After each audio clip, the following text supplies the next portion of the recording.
Hey guys, welcome to F2Talk. I'm joined with two special guests today. We have Unruly Chaos and Ghost the Midian, two of our Destiny experts, and also we have the one and only SHO 60. You know it. So today is going to be a different type of podcast. Normally we have one type of format that we try to follow. But as we're trying to move forward with season 2, you're going to see some changes in the podcast and the way we deliver content. So bear with us. There might be a little hiccups here and there, but for the most part, we're going to try to have a more streamlined process to get content out to you guys. So without further ado, we're going to go ahead and start off the podcast. We'll talk about Gamescom. I didn't follow Gamescom. All I got was tidbits here and there. To be perfectly honest, I'm kind of stuck on The Witcher 3. I had to do my save all over again. So I'm looking forward to Halo, I'm looking forward to Metal Gear, I'm looking forward to Tomb Raider, I'm looking forward to Quantum Break. I literally cannot wait. Gears is coming out, but man, I'm stuck. I had to redo my save on The Witcher 3, so I hadn't even picked up Witcher 3. I keep seeing videos on it. It just looked like Elder Scrolls and boring. Trash. It looked like the same problem I had with Skyrim, with just an endless adventure of solitude. So what games are you looking forward to playing this year? Taken King. So hold on. We went from we were going to talk about Gamescom to not talking about Gamescom. See, this is what we meant, guys. The structure is going to definitely be changing. And apparently, within 2 minutes of the fucking podcast starting. Well, what actually happened was I had this whole structure thing mapped out, and I brought it to the table, and no one really cared. So we're just gonna kind of freeball this one, I guess. Freeball? I mean, who else got anything else to talk about Gamescom? I chimed in. I mean, the only thing I saw from Gamescom was Hearthstone. The card game? The Grand Arena stuff that they're doing, a Grand Tournament expansion that's going to be coming to Hearthstone, which I played Hearthstone for a very long time. I played a lot of trading card games, Yu-Gi-Oh, Magic. I've been to tournaments for each, Pokemon back in the day. Woo. And right now Hearthstone was one of those games I was really interested in, but my personal class hasn't been updated in a while. They keep giving us shitty cards, so until they update Priest, I'm probably not coming back to it. So that's all I really got from Gamescom, and then obviously all the information that came out for Taken King for Destiny. Well, that's about the same stuff that I got. I said a lot of Gamescom stuff was geared towards Xbox, I think, which really didn't catch too much of my attention. I'm more of a PlayStation guy. There were a few things that did look interesting and stuff like that, like especially with Quantum Break. It did look interesting from the photos and stuff I saw. I read about a paragraph or two in the content. They mentioned Xbox One backwards compatibility getting a window here sometime soon. So I'm interested to see how they're going to do with that. I know they just released a little rare replay on Xbox with a few of the older games we used to play growing up as kids, like Banjo-Kazooie and all that stuff. Man. But other than that, I said Destiny, the Taken King content was the thing most interesting to me that I was kind of looking forward to. You know what? You made a really good point. Now, a question I have, when we talk about backwards compatibility, right? It's great that the Xbox One is getting backwards compatibility, but, I feel like we've been going with this for a few different generations now, right? With the PS3, at first it was like backwards compatible, and it was like, oh, it's too expensive. Then they took it out. Then everyone complained, oh, I want my backwards compatibility. In all honesty, how many games do we really go back and play from the last generation on our new consoles? Look, hold on now. The majority of games, or at least it feels like the majority of games that have come out for the new consoles are remakes of stuff that was on the last consoles. Mm-hmm. So it's like the backwards compatibility to me is a money grab. But who's your audience when you do that? Well, what I'm saying is, like, take the PlayStation, right? Okay, when PlayStation 3 came out, it was awesome and it had backwards compatibility. Then it was like, hey man, then Sony is the kings of, hey, we can get people to buy something we already sold. Yeah. So let's take backwards compatibility out. And we got all those HD ports of blah blah blah blah blah. And then, like, you also have to keep in mind that Microsoft, mind you, I'm the quote unquote Microsoft fanboy. Even though I you know what I mean, I'm just saying in this group, I don't have a PlayStation 4. I'm on Microsoft all day. So it's like you got to see that Microsoft has to do something to bridge the gap, to show people, hey man, come over here, because I actually still have all of my 360 games.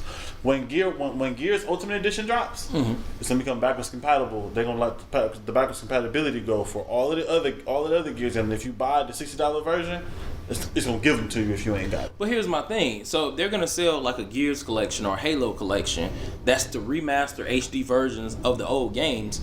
What reason would I want to get a Xbox One to go buy the 360 version when I can just buy the new version. That's the HD But that's remake not that everyone's how, playing. See, and you see how you going like this, you don't even understand what's going on. Okay, Well, when they do, when they do collections and stuff like that, there's only one version of the game, just historically, since they did the original Halo Anniversary and the Master Chief Collection, that they redid Halo 2. Okay. So even in this stuff what's going on with Gears right now, Gears 1 got redone. All the other Gears games did. And then it's like, I'm going to be able to go back on 360 and buzz and crack heads on everybody who didn't come over. But you're not playing with the people on 360, are you? You will be able to play with people. No, you'll be able to play with people on 360. It's backwards compatible. You will be able to play. I'll be able So to, the online is still But if that the was same. yeah, you may not be able to, I may not be able to talk to them in parties, but you're going to be able to play with them. That doesn't make a lot of sense to me. And stuff like that that. seems a I think little I think that's taken away from the whole point of moving forward with the next generation consoles and doing what we do. Because Well, if you look how at many new games have we got? Not to cut you off, Yeah. but that's kind of my thing. Like you know what I'm saying? Backwards compatibility. Because to be honest, okay, we're in the second year. Like this is takeoff time for this generation. Usually the second year of the console generation, that's when you start getting your new IPs. People start exploring the technology. They understand how stuff goes. But to be honest, we got Batman and we got The Witcher. Yeah. So far, that's the only thing that's exploited this new next gen tech. Well, Metal Gear be out this year. The Metal Gear don't count Why does it not count? because it's on PlayStation 3 and it's on Xbox 360. And the but ports- no, no, they're not ports though. Okay, it's been well proven that the PS4 version is leaps and bounds above. I'm not. But what I'm saying though is that graphically, the graphic fidelity on the PlayStation 4 version and on the Xbox One version will be better than the PlayStation 3 and 360. But it's still essentially the same game. Oh, There you mean aren't that many gameplay, features gameplay, that okay. are you know what I mean. So it's like again, it's a 360 game, which I love. Metal Gear. I can't wait. One of my favorite franchises. But it's a 360 game, PlayStation 3 game in high resolution. I mean, but It's that's not the a same with a lot of next-gen game. stuff. That's I the got same you. with a lot of other stuff that comes out nowadays. Everything that Nintendo does, like they even admit to when they re-release, Zelda, Ocarina of Time, and all that kind of stuff on the DS, so that they left the intentional bugs that were already in the game from the original versions, bringing it forward. Why? Because that added to the nostalgia of playing the game. So all of these things, let's say, I don't really see a whole lot of differences, coming into effect. But at the same time, they're rehashing the same stuff over and over again. And I'll be honest, I'm getting tired of it. I want agree. something new. If I want to go back and play older stuff, I have my PS3, I have my 360. I can go back and play this stuff whenever I want to. I'm fairly decent freaking with, keeping all my stuff, pretty well conditioned and stuff like that. So other than that, let me just move forward with the next generation and see what's new to offer. Hey, Sho. Who's Nintendo? Huh? Who's Nintendo? Huh? Who's Nintendo? I'm sorry, I didn't know who he was talking about. Yeah, well, That's Chaos with his knowledge of all the systems, of past and present. Now, Because, what's the never heard of next Nintendo. system they're gonna make? What, the NX? That's what they call What it. are or they something? already making a new one? Yeah. Well, they announced that like last year that they were already working on it. they're still working on development so that because Yeah, they're I trying to know keep the up. They're trying to Wii U keep up sucked, with but- everything that's going on. No, but Yeah, see, they have one good game. They have Splatoon, which I admit I do want to I get. mean, into. Bayonetta 2 looks great. Like, I'm sorry, I wish that came to every other console. What game? Bayonetta 2. Oh, okay. I Yeah, love, Bayonetta. I'm actually enjoying. Now, it's like the thing I love Nintendo and I hate them because it's like from a business standpoint, they're in a position where they're actually making money off of their consoles out the door. But then it's like, but you guys are always a step behind, and I'm tired of being in that tech demo stage with Nintendo. Oh man, did you see the tech demo of the Zelda game that never comes out? Like, man, y'all get it together, Here's dude. what I you gotta- love y'all, but come on. Here's what you got to remember about Nintendo and what they have over everybody else. Nintendo has more money in the bank than everyone else in terms of what products they put out. So with that, they know they got Mario, You they know they sure got Zelda. about I'm that? positive. You sure I'm about positive. that? If you actually look, it's not about unit sold and with that. It's about what the revenue they made over the years and what stats. They can play around with so many different things and make mistakes. But are we comparing Nintendo to the PlayStation brand at Sony I'm comparing and the Xbox division at Microsoft? I'm talking about the gaming division itself, not I'm not about the to say, companies and hold stuff on, like that. Microsoft got a You know, keep in mind, this is everything game. I refer to is majority about games. I'm stuff with like you. that. I'm with you. But that's just the way Nintendo rolls. They have that money to where they can play around and let's do this, let's do that. Okay, we didn't like that. That didn't do so well. Let's do something else. And they can play around with this stuff all Well, day. Nintendo's a game company. Out Yeah. of all three competitors, Nintendo's technically the only game company. Right. Microsoft and Right, Sony right, are right. both technology company. Right. Something so that I love about Nintendo is that they're still trying to fight against the grain a little bit. I love it. I didn't buy a Wii U, but I love that there is a game company out there that isn't just the same thing over and over again. Yeah, but Xbox and I feel like Sony are just doing the same but stuff. I feel like it is the same thing over and over again because it's like, man, when do the games come out? That's like, the problem. Come on, though. Come on, we waiting 6 months. But see, 2 really, that's a years, third 3 developer years. problem, though. No, is I'm that- talking about their first party titles. That's the only thing I buy Nintendo consoles for. I want my Mario, I want my Zelda, I want coming my out with the Metroid, I want my Mario. Smash Droid. I Yeah, want my Smash. but look at what they Zelda do. like every 3 or 4 years, anyways. Yeah, look at the hype they build up for What was the last Zelda. Zelda that came out? The Dynasty Warriors one. Oh, yeah. Hyrule Warriors. That- yeah, that- they didn't- Freaking before that was what, the Skyward Sword? Yeah, Skyward Skyward Sword. How long ago was that was Wii. That was like what, 2 years ago, wasn't it? It was an entire console generation ago. Skyward Sword came out on Wii. Yes. Wow. Yeah. It wasn't Wii and Wii U. No, it was Wii. Oh wow. No, I'm pretty sure it was Wii U as well. It ported later. It ported later. It was like on the Okay. tail end of Wii. Okay, And then but when it was Wii U on came Wii out. U. It was Okay. like one But of the that's what I'm saying. It's like, man, all of these great games. When was the last Mario game that came out? Galaxy. All right, how about this? When was the Mario- last Zelda game that came out that Smash sucked, Brothers. that you didn't like? How about that? Mario does not. Smash Bros. Does not count as a Mario game. I agree. It is. I'm Mario sorry. Kart, the Mario Kart right before That that. don't count That don't either. count. I'm He's saying talking about You just platform. solid, just as in like Mario 64 type solid Mario. Yeah, stuff like we that. ain't got Mario. Yeah, Mario Galaxy 2. It's been I a don't while. know when that came out. See, that's my point. But I don't play the Mario games because they're too long for me. I'm just saying the same way you like oh, I like Nintendo because they're going against the grain, and them going against the grain is It's by cool. Wii U, so clearly I don't like them that much. Well, neither did I, and I rock. I think the biggest- every the biggest- Nintendo system until then. The biggest thing that hurts Nintendo, right, is as the generation starts to become more mature. We've been playing games since a younger age, right? True. We've outgrown Nintendo's content. True. Now, the thing about it is because we're more vocal, because we're on the internet, we're making podcasts and things of that nature, it's going to always seem like Microsoft and Sony is getting more attention because that's where we're spending our primary time because they make content that's more catered towards us. Because Nintendo doesn't. They don't have an 8-year-old with a podcast. And a matter of fact, maybe that's a good idea. Maybe we should go find an 8-year-old and give them a Nintendo podcast. At least But give they them a don't- block on Yeah, the but what show. I'm saying is they don't have an outlet to really pump their message. And when they do, Nintendo has been very bad in the past of shutting it down. Yes, that is So- another problem Nintendo has. They shut down everything. Yeah, so like Evo terrible. before when they tried to stream Smash Brothers, Nintendo stepped in and was like, no, biggest fighting game tournament in the world, you can't stream our game. But You're then, our like- 4 or 5-year-old game. Then like a year or so later, they let them do it. Well, yeah, Too but late by it's then. Damage done. yeah. The problem is the damage is done. No, hold on. That was still like the biggest turn. That was one of the biggest. That was like one of the biggest tournaments at East. That's fine, but think about what it could have done compared to what it does a year I later. got you. I got you. Yeah, people don't And forget it's gonna things like that. affect the next purchases. All right, so with that said, let's talk about our next purchase. We're all avid Destiny players here. Yeah. All right, so Gamescom, a lot of Taken King information came out. Honestly, other than the Reddit thread that you sent me, I stopped reading after I saw that they got rid of the light level. So in terms of knowledge and information, I'm done at that point. Okay. So You'll still be a bring me up to start speed. Taken. All right. Well, let's start with the light level and stuff like that. The light level has not gone away, according to them. And stuff like that. The light level is still in there. The light level is more or less a reference point as to how strong your character is getting. You're progressing. It's just So called it'll that, be like, recommended light levels and stuff like that. Like recommend light level, 35 to do this mission and stuff like that. But at the same time, what's going to build up your light level is your experience playing with the weapons and stuff that you get, the new armor and stuff that you get, building stuff up, strengthening that armor, Actually using legendary gear. actually using legendary gear to what it's supposed to be used for, and it's going to build up that light level with every bit of experience you get. So that's one thing that it's an interesting takeaway. Like I don't have a problem with it. I actually kind of find it more interesting the fact that you can actually take other legendaries that you find, break them down to make an existing legendary you have stronger. And I don't mean existing as in year one. I mean, all of the stuff is just related to whatever new legendaries you get. You get 2 new legendary chest pieces, break one down to make the other one stronger. Why not?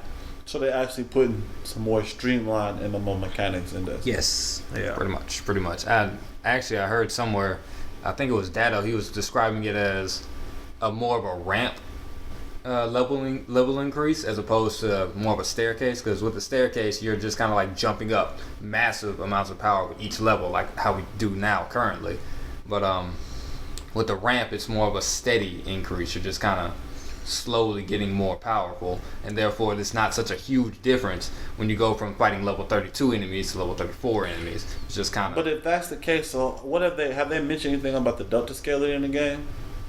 You have to go into some details. Well, that's what I'm saying, because again, the inverse of okay, yeah, it's a ramp, but it's like the main difference isn't your progression, it's the way it's like, oh well, you're not the level. eat this 30% reduction on the damage you I think dish they're out trying to get away and the from damage that. you take. You know what I mean? So that's. I think they're trying to get away from that. Yeah, they're trying to improve it and stuff like that. With everything being part of the ramp system and stuff like that, everything's being scaled back. So we're supposed to all year one players are dropping back to like roughly about level 20 or whatever, and it's supposed to work their way back up and stuff like that. So hold on, not to cut you off, but they haven't confirmed what level we're starting off on. it has not been confirmed, so that it's all speculation at this point. But it is interesting enough. They said that there is going to be a big difference in gameplay from going from where we start at to the next level. But didn't they also say that you're gonna start your level? You're gonna start off where you finished. That's what D said. D said that in the interview. He said that you're gonna start off where you finish, and when he was kind of pressed, like, all right, so I'm starting off at level 20. I'm starting off at level 34. He was That's like, such a blanket statement. that's something currently we're not talking about. They're still working on it. That's such a blanket statement. So right now we're guaranteed to pretty much start off on either level 20 or level 34. That's pretty much the only two options right now. I heard 34, but I hadn't confirmed that with Now, my you know what sources, would be interesting if they flipped it to where it's like, okay, your old gear might boost you up to this level, right? But the new gear won't. Like, the new gear will work in tandem with your actual core light level according to your experience that you built, as opposed to the old gear that kind of stands in and stacks on top of your light level. Well, they mentioned that all legendaries from first year and stuff like that are pretty much going away. Like, you don't have to delete them. They're not going to delete them for you and stuff like that, but they're pretty much going to essentially become useless. Like, I'm assuming that they'll probably still be effective in basic Crucible maps and stuff like that, where you can still use it for Crucible play. But other than that, it's not going to serve any other real purpose as far as progressing you in level. I like that, and I dislike it at the same time. Because it's like, for the game to progress, like any MMORPG does, that has to happen. But the thing for me is just looking back like, dog, all the best weapons y'all made were from the Vault of Glass. Like, you need to, like, before you do away with these guns, I want you to actually make something that is either on the same level or absolutely better, other than just the stats you give it. Well, what's better than Fatebringer? You make me a gun that's better than Fatebringer. I mean, you can Black make it. Hammer? It was. I mean, you got Fatebringer, you got Vision of Confluence, you got Corrective Measure, you got Praetorian Foil, you got Praetor's Timepiece. Praetor's Revenge is one of the fastest firing sniper rifles there is. And stable. I mean, Yeah, Praetor's Revenge you is got really so good. many things. His is Vengeance. That's my favorite rocket launcher, legendary. Yeah, you got so many things to work with. But at the same time, they already said that there's going to be more weapons and stuff in the Taken King than what was, put out there at launch. So everything that was out there at launch with that, it's supposed to be more than that. I don't know if it's just by one or by double. Who knows? It's like that. Of course, they leave everything as a blanket statement and kind of keep everybody in the shroud. But at the same time, it's like, okay, I think there's a chance to see what they got. I think there's going to be more specific about what perks and stuff or how the random rolls work, because that was a big problem with rerolling stuff like Fellwinter's Lie and stuff like that, with shot package and rangefinder completely destroying people, or freaking the whole issue with Vex for a while with dealing with that. That thing's been nerfed, buff nerf. I still kill fools with it. Well, I They mean, can have their thorns. Mm-hmm. Y'all can have y'all last words. Y'all can have y'all Fellwinter's Lies. Y'all can have y'all comedians, y'all matadors. It don't matter. Vex over everybody. I don't want to put that out there. it's okay until they accidentally nerfed it with all other fusion rifles. Like, Again. I'm sure they'll do it again, so don't worry about it. But going back to that, one thing I haven't been able to figure out with Destiny is, like, when it comes to the legendaries, like, it's obvious that they reuse all these same base models that they constantly have. We see it with Fanga Uryet. If you look, there's multiple guns that look exactly like Fanga Uryet with just a different color swap. Hell, damn, they're all of them. Yeah, so I mean, the thing is, you obviously have all these older models from the first game, right? And like, when you leveled up originally, when you went through your white and your greens, you would notice that you would have like Rust Burner 1.5, Rust Burner 1.5D, and there'd be like little variations to them. So what I'm trying to figure out is, why don't they bring back all their old content, retool it, and they can have a new system implemented that, okay, you can have Rust Burner, 5.8 or whatever, and it's legendary, but it still has the look of the older one, and because it has that 1.5 or whatever at the end,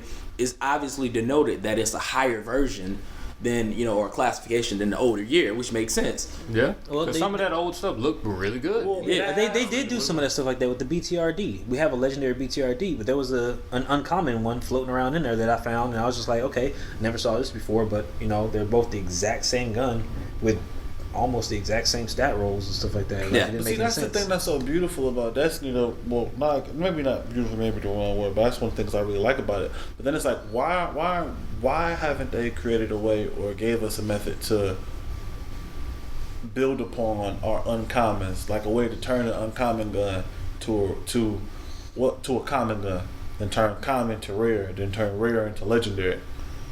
I almost feel like that's a piece of the game that should be there. I guess to some extent, and I completely kind of agree with you. I guess it's based on how they want to design it and their design philosophy. Because if you give someone the ability to take a white gun all the way to legendary, then it's technically no real reason for them to have to strive to get a different gun. If any gun they use can be as strong as their, guns that drop during raid or during, harder content, you don't really incentivize people to do that content. They just say, okay, well, I'll just build my stuff But up. the raid guns, but the raid guns or House of Wolves or the Prisoner Elder stuff, all that stuff could be stronger. But the thing is just like, I just hate the fact that because we're gonna max our characters out faster than Bungie thinks we will. Oh yeah. Then it's gonna be, but I'm still getting all of these. I hope not. I'm getting all of these uncommon drops. Well, I'm getting all of these common drops. If I like even now before taking hits, if I get one more goddamn one more green fucking drop, like what can I do with that? With Taken King, I get the feeling that they're kind of taking us back to square one. Like our legendary gear will help us like at the beginning. Yeah, but pretty soon we'll be getting like white drops that are stronger than our legendary gear, and it's gonna be like. Well, see, I almost don't even like that though. I feel like they should have just made a brand new color, made a brand new name, and like progressed the game. Or it could be a different shade. But I don't want nothing uncommon no more. But at the same time, I think they're trying to pull away from the fact that they did this for the last two expansions, where they just kind of moved forward and like, okay, let's do this, let's do that, and so like that. And they realized that how bad that they messed up. I think they actually came to somewhat a semblance of a realization that we screwed up. So with that being said, so with that, let's take it back to square one. So with that, let's fix a few things and move forward from there. Now, is it the best idea? I don't know if it's the best idea like that, but it is an interesting take on what they decided to do. Now, we got to go from what you just said straight into your rant. About what? Remember the last podcast? About legendaries? No, when you kind of pointed out everything that was wrong. Well, I mean, yeah, and it's... Well, I know. I mean, there was a lot of things, right? So, like I kind of figured, I said within about a week, everyone would be at max level in House of 2 Wolves. days. It happened. I said that all the changes they made, it was very obvious to see that there were band-aids, they were essentially just patches and not necessarily any fix for the root cause of the problem, which was the light system, which was horribly broken and they needed to move away from. As we can see in Taken King, they agreed with my assessment of the game. It was horribly broken. Fundamentally, at a design level, it was broken. Now, what I haven't been able to wrap my finger around is why is it that a guy who hasn't made any game professionally can look at your game and pick it apart and know exactly what's wrong with it, but a team of experienced professionals that get paid to make video games wasn't able to figure this out before the launch of Destiny. Why, when people are saying this game currently is a beta, that kind of stings and resonates with me a little bit, because to some extent it's so flawed on paper. Not even when you put everything together on paper, it's flawed horribly. In the world I work in, I'm a programmer, so I work on a lot of different projects, right? I see how things are put together and I know how pieces come into play. I've seen flowcharts, I've seen diagrams. I know the production from the beginning to the end. I know how the flow of designing any type of technology goes. And when it comes to a game and level design, there are key points that were dropped in just so many areas that you really have to look at Bungie to some extent and say your game was really just never ready to launch. Mm-hmm. When you look at the weapons in House of Wolves, there's not one weapon in the House of Wolves that is good compared to any of the older weapons. I disagree with that. But I'm gonna say, give me a House of Wolves weapon that you use. Lord of Wolves. You use Lord of Wolves. Yeah. But is it any better? Is it any better than Invective or Fell Winters? Fell Winters will destroy that gun any day of the week. Well, see, I don't see in those gun battles and confrontations. I've never lost. Have you ever lost to a Blink Lord of Wolves? I never fought against someone who Exactly. There's a reason for that, because Fell Winters is better. But what I'm saying, for me, a confrontation with the Lord of Wolves, Fellwinter's, Mandor. I'm killing. Only time I got to worry about these suits is when I run ammo. Now I can see that. You know, Lord of the Worlds is good for you. Yes, for you. As a whole, throughout the entire community, Fellwinter's Lie is going to wreck that guy who just picked up. But that's because. See, that's another thing. I feel like the community.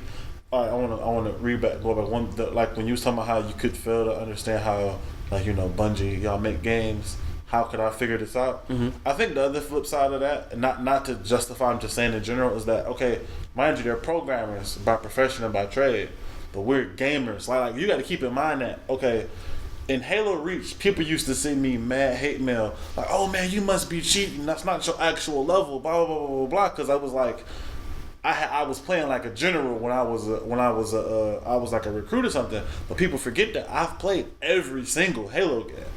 You know what I mean? You've been a good gamer since Nintendo. So there are going to be things that we see inherently and pick up on that the developers don't see. And not to say that they aren't good gamers, but, you know, while he's spending 8 hours to put this game together, we all might spend 10, 12 picking it apart. Yeah, well, I disagree with you on that. And I don't mean...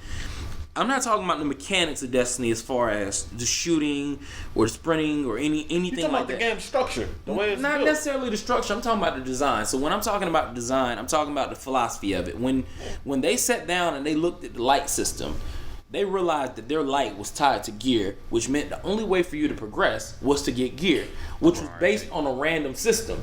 That means that even if you and I start playing at the same day, if you're blessed to get your item drop before me, at this point, you're now a higher level than I am, and there's nothing I can do about it. At that point, you left the chance of me progressing out of my hands. And the delta scaling is just horrible. Exactly. So what I'm saying is they actually made a system that alienated everyone who played their players. Look how many people left the game when they were stuck at 29. I have this same debate. It ain't 29. There's people who I'm in group meetings with, I've played video games with for years, and they say fuck Destiny because of that. Yeah.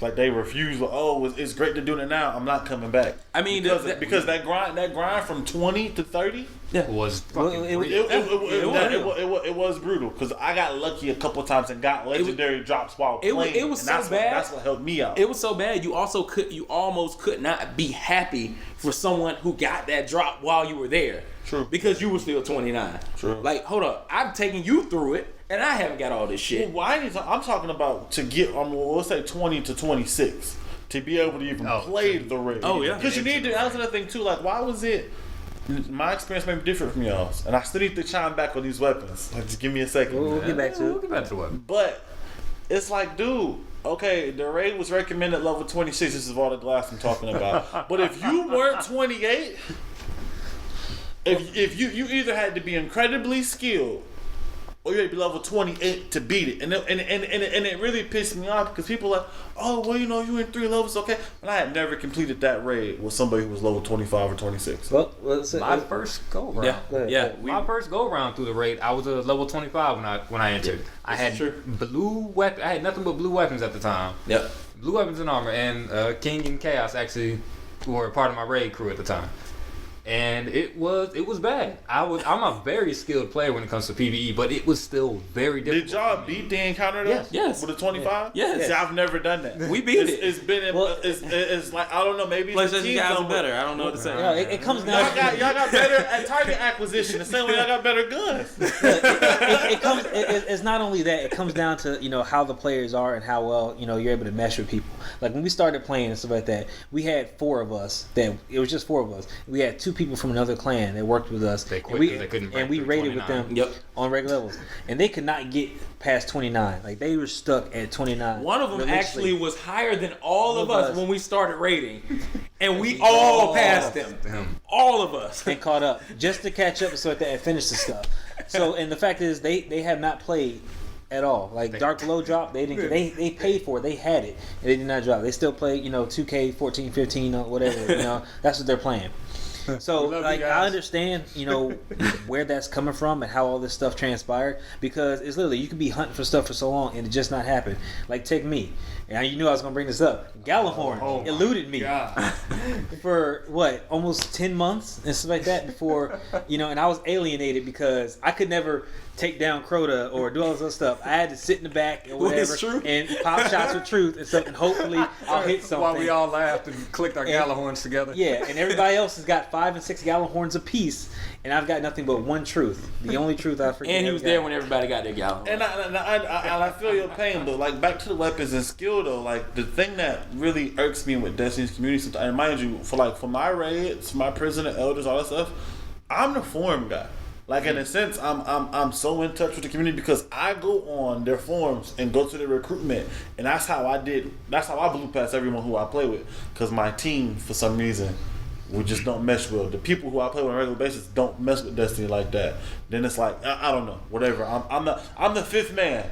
I'm that sub. Hey, I need you to come off the bench. That's me. Well, that's an issue in itself. Stuff like that, because you got to learn how to work with people. No, I work with people well, but it's like there's a skill and a mentality gap with Destiny players to a certain extent too.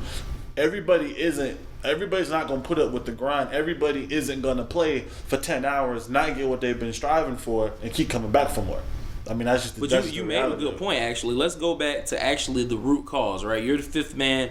The team's not communicating well. That's another problem that's wrong with Destiny. Destiny did a very bad job of teaching people how to be teammates, how to be in a fire team. But if we do that though, we can straight attack the whole 3-man fire team thing or whatever. Like the community there's a huge communication. Well, it's not even that. Let's think about day one, right? So let's say you get Destiny. None of your friends have Destiny. Maybe they're not interested. And they all got Destiny. Yeah, but I'm just saying. 20 people of my friends bought Destiny day one. We was on it. That's fine. But let's say they didn't, right? So let's say you're getting Destiny for the first time. You jump in. You start playing. You do your first mission. Are you ever introduced to any other Guardians to join your fire team? Do they ever run down the basics of this is how you can set your fire team to public? This is how you... That's never handed to you. They're never telling you how to do that. So if you start playing the first mission, they're not going to matchmake for you. So now you're in the first mission by yourself. And the next mission by yourself. You're doing all these story missions by yourself. The only time you're going to have interaction with people is when you do your first strike and when you fucking play Crucible. And you know what's going to happen when you play Crucible? No one's going to talk to you because everyone's in party chat. Everyone's on their own channel talking to their fire team. You're never going to have interaction. The only thing you're going to get is a message from somebody telling you to suck their dick at the end of the day. That's all that's going to happen. You might get a dick pic. Who fucking knows? But that's all that's really going to happen. You're not going to have anyone. Dick pics on PSN? I don't know. They might. I don't know. But what I'm saying is, unless you actually use the computer like you have to do for your grimoire, like you're gonna actually have to be so active on this game. You're gonna have to log into the internet, find a forum, find a community, and find people. And even that is awkward. That's a very awkward experience to have to find somebody through the internet. Like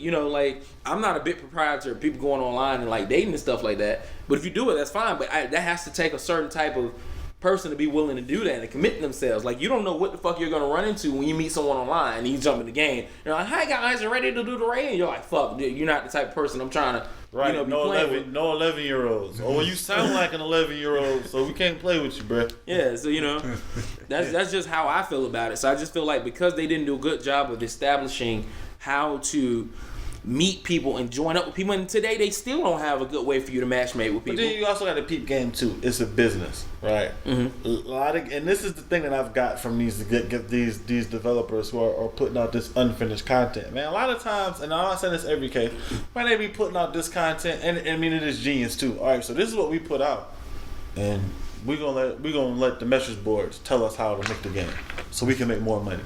We're gonna let the people, quote unquote, beta test our finished product. Mm-hmm. You know what I mean? And then, okay, we're gonna look at everything that's wrong, everything we're playing, and then we're gonna fix it. Then we're gonna sell it again, make more money.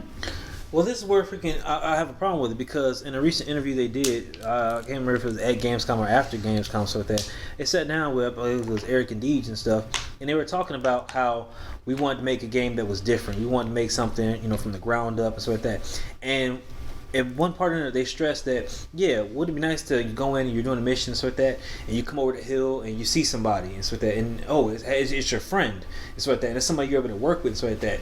All that stuff that they were talking about, they didn't do in the game and stuff like that. It wasn't there and stuff like that. If you walked over here and see somebody, you already knew that they were coming because it scrolls at the bottom of your list. Hey, somebody joined your fire team. True, but hold on. How many times a public event done popped off? And everybody's over there scrapping. I'm finna go get something too. I think that's you. I mean, I'm just not to cut you off, but I think that's what That was the first month of Destiny. Yeah. When people would do public events. Now I see public events. I'm like, what's that? I got a target now. I don't feel like it. Let me throw a bullet over there so I get in the event. Yeah, and then I run away. I don't even do the events. But like, I noticed something with Destiny. Like I was talking to my friend Devil. We used to play a lot of Halo 4. Spartan Outs, we used to play a lot of it together. We would play all the time. And we had a lot of good teamwork, a lot of good communication, a bunch of good stuff. We came over to Destiny, and we don't do any of that anymore. We realized the other day we have no teamwork anymore because there's no need to talk to each other. Even in like most missions and strikes, you can solo most of it, and you have such powerful gear that you really don't need your teammates. Yeah. Between supers and heavy and Galahorn, which is a whole nother class of heavy, and everything else, you just don't really need to communicate like that. It's only in the hardest of content when you even need to start communicating with your fire team, and even then, that's just to say Destiny Zombies. Destiny Zombies. But you had to communicate. But you had to communicate initially because that team. I mean, the content wasn't always easy.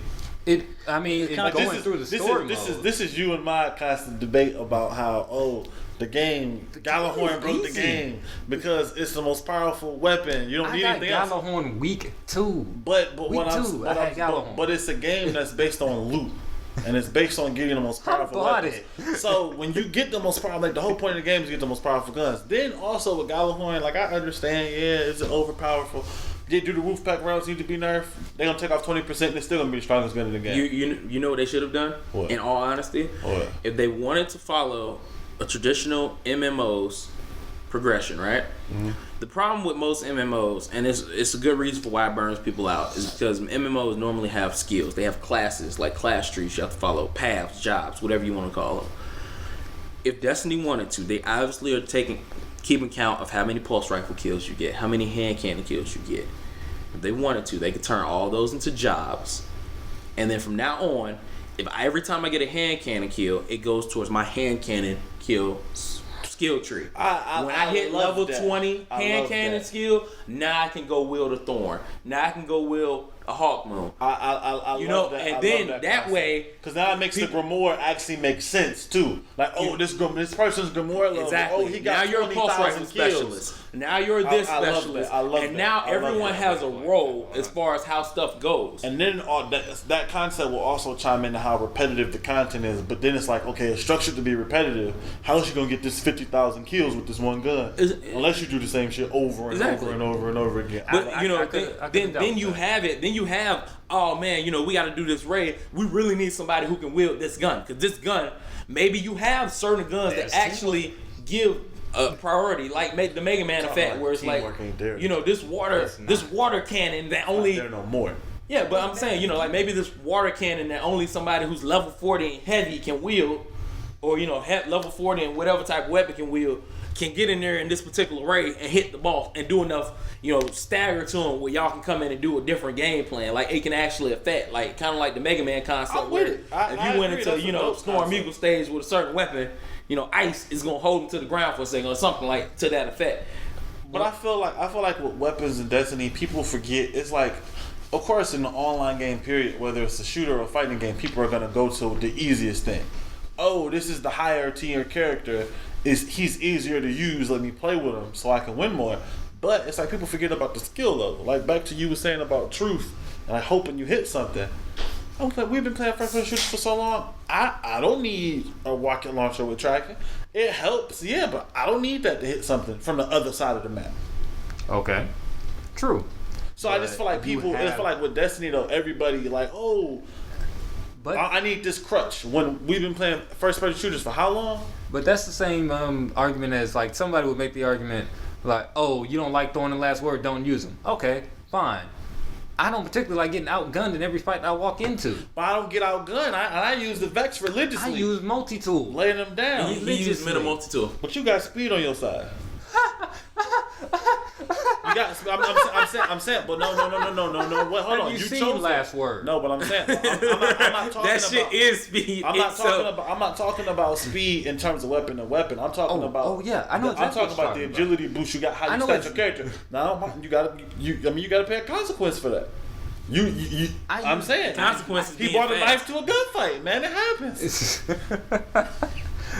My point is, though, I am hopelessly outgunned by Last Word and Thorn. I can outplay them most of the time, but nonetheless, there is that one guy that's just running through. I got hate mail from a guy who was just spamming Last Word at me. It was just like, get good, scrub. And he's like, are you kidding me? All you're doing is just running out and Last Wording me at Anomaly. Well, what's the name has the fast one? I've heard Last Word got the fastest kill and time. it's bugged. It does. It will drop you. The second you see a character, pop out, dead. Like, it's no fighting that shit. 4 body shots. You know how fast Last Word gets him out. And that's if it didn't accidentally glitch and give you extra damage. Because even to the body, it still does extra damage. Yep. I mean, I don't disagree with y'all point, but like I don't play Destiny as much as you guys anymore. But it's like, even in Crucible, I mean, like, I've been playing Halo for years, man. You gotta learn how to dance. 2-step, force him to miss. You know what? To be fair, you're playing Crucible with people who are equally skilled with you. Huh? In Crucible, the way Crucible is designed to match you up against people who are equally skilled with you. If those people at your current level, because you're not playing Destiny a lot, are only using certain guns because they don't know any better, they don't know the meta, that might explain your experience. No. What I'm saying is I go against the same meta you guys talk about.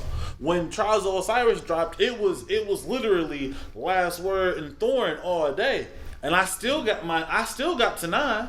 Well, using the it's vets. another thing though. That's what I'm saying. Like skill is a variable here that no weapon, no stat can adjust for. I disagree. Yeah, I'm going to disagree. I've played plenty of people who were not on my level, and when I caught them in any other situation, I took them down. But when it was the gunfight with Thorn versus Multitool, they beat me because they could just three to the body and they're out. But I almost skill with the same weapon is when I'm saying when overall it shows. skill. But at the same time, like me, okay, when I go into Crucible, I don't have my entire arsenal with me, but I got guns. I got guns. So I change. So do I. If this isn't working, like, you know what I mean? Like, I would never take Midian Multitool versus the Last Word. I would never do that because it shoots too fast. Unless I'm from the other side, unless I'm gonna be on the other side of the map using it like a sniper rifle. Exactly, it shoots too fast. But even Last Word will hit you from the other side of the map because it shoots too fast. All I'm saying is that, like, application is important, but man, come on. Multi-tool is my weapon of choice because it did everything I wanted to do. Back with the original meta, when there wasn't too many Thorns and Last Words around, like they were there, but not too often, I wasn't really running up on it every time I went to the Crucible. But now I'm running into it every time I enter the Crucible, and now it's become an issue. It's come to the point where I do carry a Last Word on me in case I need it. In case I've decided I'm tired of getting Last Worded today, I'm gonna whip mines out. It's gotten to the point where Felwinter's Light's hitting me from fusion rifle distance and taking off my shield. To the point where they can just keep... It's like a damn sniper rifle. It's like a damn sniper. They just keep just walking into me shooting their damn gun. And I'm like, are you kidding me? But see, that's what I'm saying. Like, felt like back to the Lord of Wolves thing. Like, man, I'm wrecking fools with Lord of Wolves. Run up until I run out of ammo, then I'm screwed. But either way it goes, multi-tool is maybe the 6th best weapon in the game. 6th best. And it can't fuck with 1 or 2. Which is Last Word and Thorn interchangeably. 1 and 2, Last Word and Thorn interchangeably. Can't fuck with either one. Sorry about the cursing. Can't mess with either one. So, look, no, like, but that see, is but just that ain't ridiculous. number one. Gallahorn's number one. No, that's PvE. That's PvE. If you want to talk about rocket launchers and that, freaking, there's so many things, you know, everybody uses. So there's so many things wrong with rockets right now. Grenades and horseshoes. I don't know. Whew. Yeah, look, in PvE, freaking, you know, PvP and stuff, that Truth is the freaking king of rocket launchers. I'm just waiting for my chain gun that fires like falling shots, so it just tracks you. That's what I want. I just want my chain gun with 100 rounds. That'd be the cheapest shit in the entire game. Now I'm gonna get this rail gun that shoots the 2 people, bounces off a wall, and hits somebody sitting in the corner. You know that's about the Sleeper Simulator. You talking about fusion? I'm put people to sleep. So. Yeah, so you know, it's just one of those things now where I feel like Destiny's hit this spot, especially when it comes to weapons. And you know, my biggest reason for disagreeing with your argument is I agree that skill, if you have better skill, your skill will outshine. But because the game is so imbalanced when it comes to these guns, it's only going to be in a situation in which you both are using the same weapon. Well, I'm not saying that it's not a problem. Don't get it twisted. I'm not saying that the nerf that's coming for those weapons isn't necessary. I'm just saying that sometimes people when rely on the metagame too much, Then I mean, just like a fighting game, like I'll reference Marvel vs. Capcom. If you ain't got a character killing combo, you need to stop playing the game. So I'm just saying that the meta game is very important, but just in the first person shooter sense, man. But there's a reason for those metas. The metas come I'm not disagreeing with it. I'm just saying like I've been in trials of Osiris. I know what it's like to, man, this motherfucker hit me with Thorn one more fucking time. We hiding behind that rock so we get that one angle. I'm just saying that I've never using Thorn. I'm still gonna gun you down with this Vex, and I'm gonna dance on your ghost. All right, wait till you meet Last Word in Blue Cosmo. Yeah, late. I'm sorry. Go ahead, Ghost. I'll be honest. Like with multi-tool, I have a hard time beating Mythic class. With Last Word, I had never run into a Mythic class I couldn't annihilate. But I mean, I feel you. But again, mismatch. The matchup. Back to the fighting game reference. The matchup. There's no way. The multi-tool is gonna. I would take Suros over the multi-tool in a battle. Even with a nerf right now, if we're in close range, I take Suros every single time. Yeah, I'd still win, but that's my skill shining through, and that's what usually happens because I'm actually confident. Don't make me buy PlayStation 4. Come on down. We'll wait for you. Don't do that. Okay. But all right, I'm gonna be talking big shit. Let y'all know right now. Christmas is coming. It ain't gonna happen. Be a good boy. I get someone to buy me one. I have an Xbox One. I have a profile. I will go get me some Destiny just to beat you into the I help level you up to you max too. 29, good enough.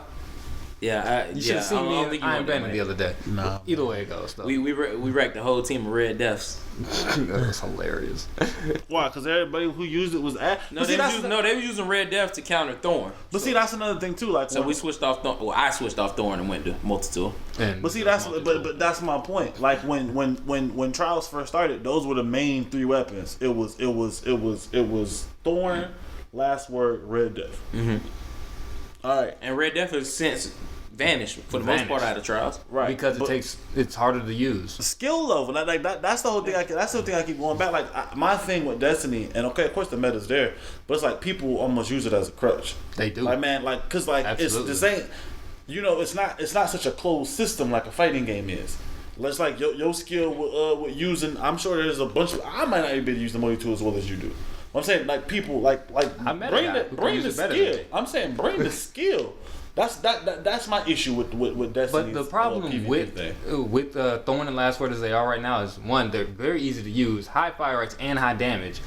They have really good stability, both of them. But another thing is that the people who are less skilled at the game use them because they need the bridge the skill gap. To bridge the skill gap. People who are more skilled at the game use them to further deepen the skill gap. I got you. Exactly. I got you. It just like when can you tell that you're playing a scrub versus someone who's good?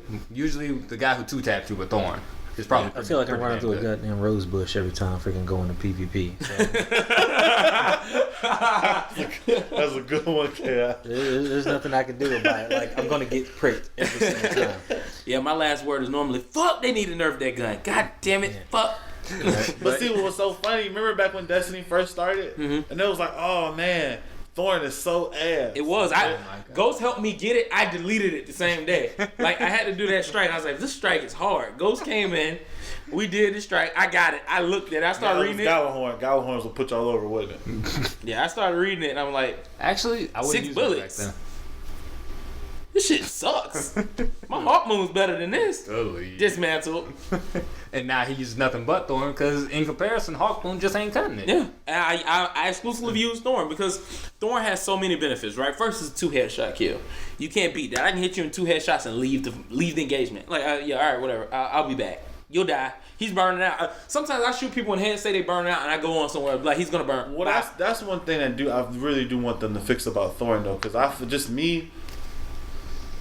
love it when the warlocks, when you burn people out or after hitting them over time. I really don't feel like Thorn should kill nobody. I feel like it should take you all the way down to where your health is pulsating. I don't think anybody's burn should kill you. Well, including warlocks. Actually, but that to me, you know what? That's actually perfectly fair. I feel like it should take you all the way down to the brink of death, but then that should just be the end of it. Because I actually run low armor, and there have been times when a hunter will run up, hit me with a throwing knife square in the head, and that shit will burn me dead. Wow. Yeah, because my armor's that low. Burns me hunter? Dead. Some gunslinger will run up. Your armor and already he low takes by off. default. You gonna run a low armor? God damn.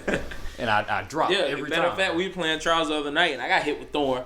And to stop from dying, because I was the last one left, I had to actually pop my blade down, so my arc blade, to stop from burning out. Like, I popped arc blade to stop the amount of damage I was taking to avoid me from dying that round. Just so we could get that round. Yeah, just so we can win that round. And I'm sure the other team was like, why the fuck did he pop the super? But I popped it because I was going to die if I didn't. Hey man, smart plan. It was. Thank you. Genius, But right what off I'm the fly. saying is, it's one of those things where Thorn has put it in such a position, like, when I'm using Thorn, there's a few things Thorn does pretty well. Fang Urya has that ability where you can hit an enemy with it and trap them and put a little marker on it and follows around. That's what I use. In comparison to Thorn, it's already better. it's shit. Yeah, Thorn not only damages them over time, it tracks them. It tracks exactly where they're going behind the wall. I just follow the sevens. 7, 7, 7, 7, 7. Oh, there he is. It pulls you out of the gunfight. It allows your opponent to track you and essentially stalk you down. It's a 2-headshot kill. It's just far too powerful. Like, the amount of abilities it has, it's damn near a meta multi-tool in its own. But see, that's my point too, though, because like you just pointed out Thorn's main weakness, though. Like, and the Trials of Osiris point is like when you get hit with Thorn, you got to know when to back off the engagement. In certain instances, you can't. But if we're this far apart and I get hit 2 times, I'm taking damage. Okay, I need to back off. And then you catch a fire bolt or arc bolt or Exion bolt or lightning grenade or anything else. I'm not gonna lie about the firebolt grenades, though, because even as good as I am, I was never using firebolt. Then one was like, "Hey man, use firebolt grenades." Decimating. That shit's Broken as shit. And that's another problem with Thorn is that it is tied with last word. What's name don't kill you? Firebolt don't kill you. It just take a huge chunk of your health away. Bullshit. Firebolt. Then you follow it up with a couple shots. Or Firebolt you hit them actually can one-shot somebody if you got on Viking Funeral and See, but Viking Funeral is a waste of time because I don't give it to Sun. Well, who's gonna sacrifice 2 grenades? Here's the thing, freaking. Granted, you can use it and stuff like that, but if you're on point with your freaking game, and especially if 3 of us are running warlocks with firebolts and stuff, you don't need an extra freaking grenades like that. You got him. You got the guy next to you. To the guy who I have multiple 500 plus discipline builds. I can get a grenade in less than 30 seconds. But I'm just saying though, because like what's for the me, point of having 500 plus though? Because it stacks. You look at it stacks. I'll get another grenade in less than 30 seconds. So do I. So do I. So do I at 270. No, I mean look at. You need to come over one time and look at the build. I'll show you how quick. But see, the thing for me for grenades is all about map control.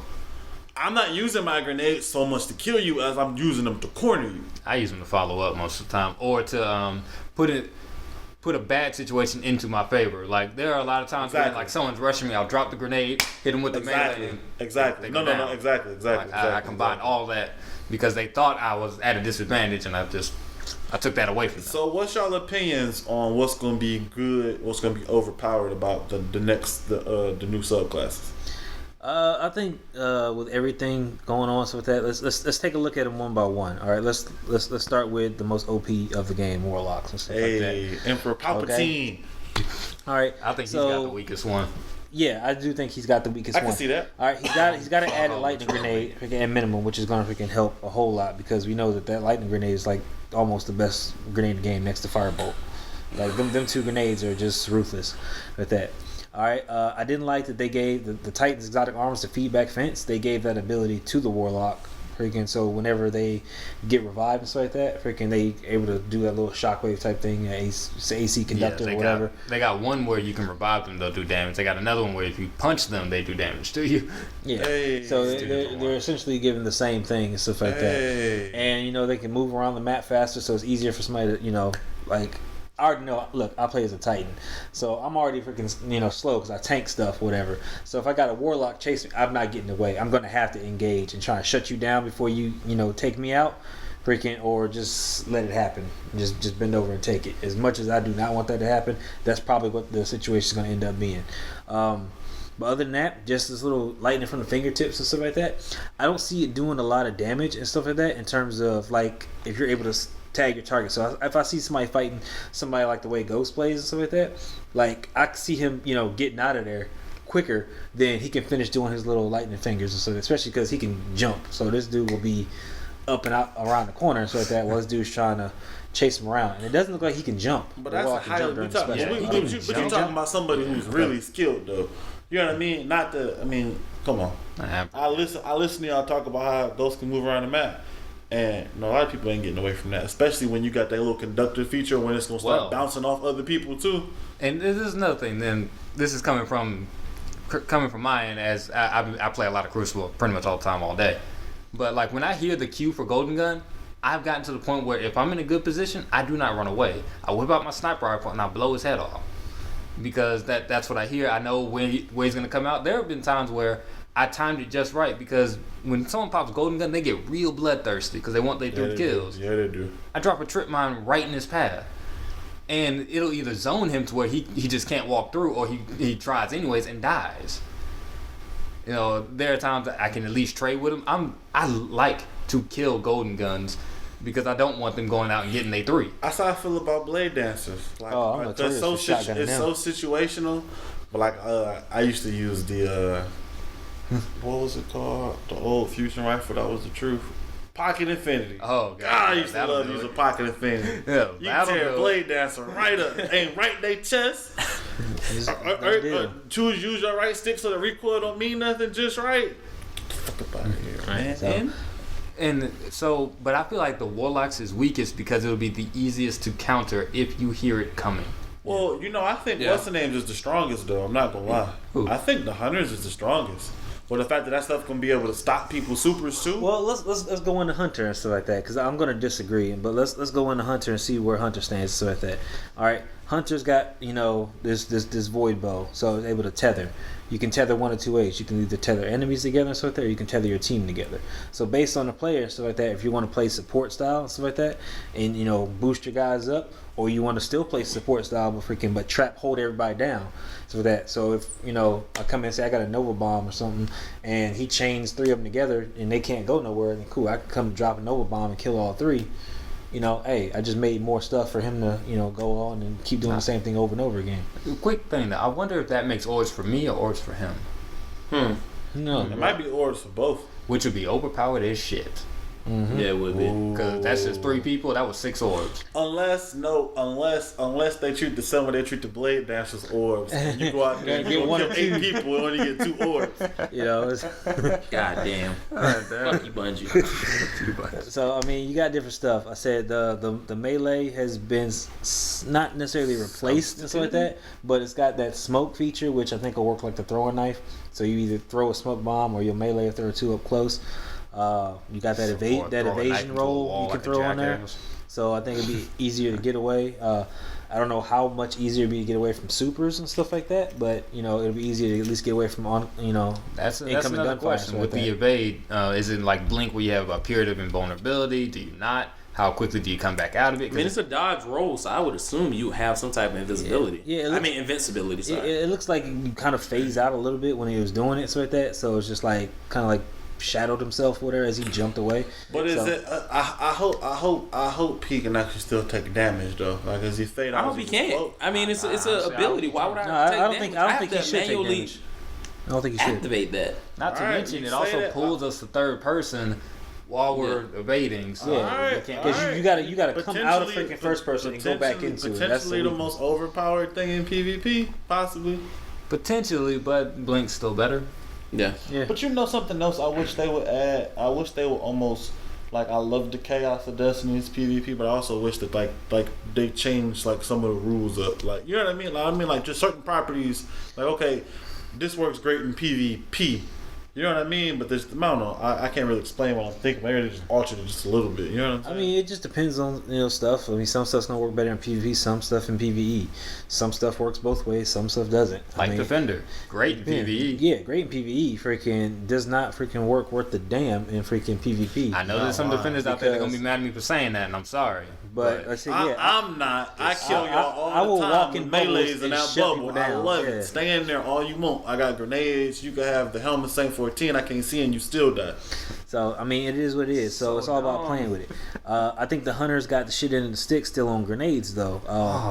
Now the void wall grenade looks suck. interesting and stuff like that. Fuck that grenade. No, it well, No, it yeah, might- I'll give it. I'll fuck it in general, but for the type of class that they set up for the hunter to be might more of a actually be support, really good. it may be freaking good. So think about freaking. Say there's let's take what the trials map is this week. Thieves then. Take that. All right, heavy ammo and stuff like that. You know, sometimes they like to run from the catch and run straight up. If you throw a grenade down there and block that whole wall off, they can't. They have to go around to get to the heavy ammo as opposed to coming straight in.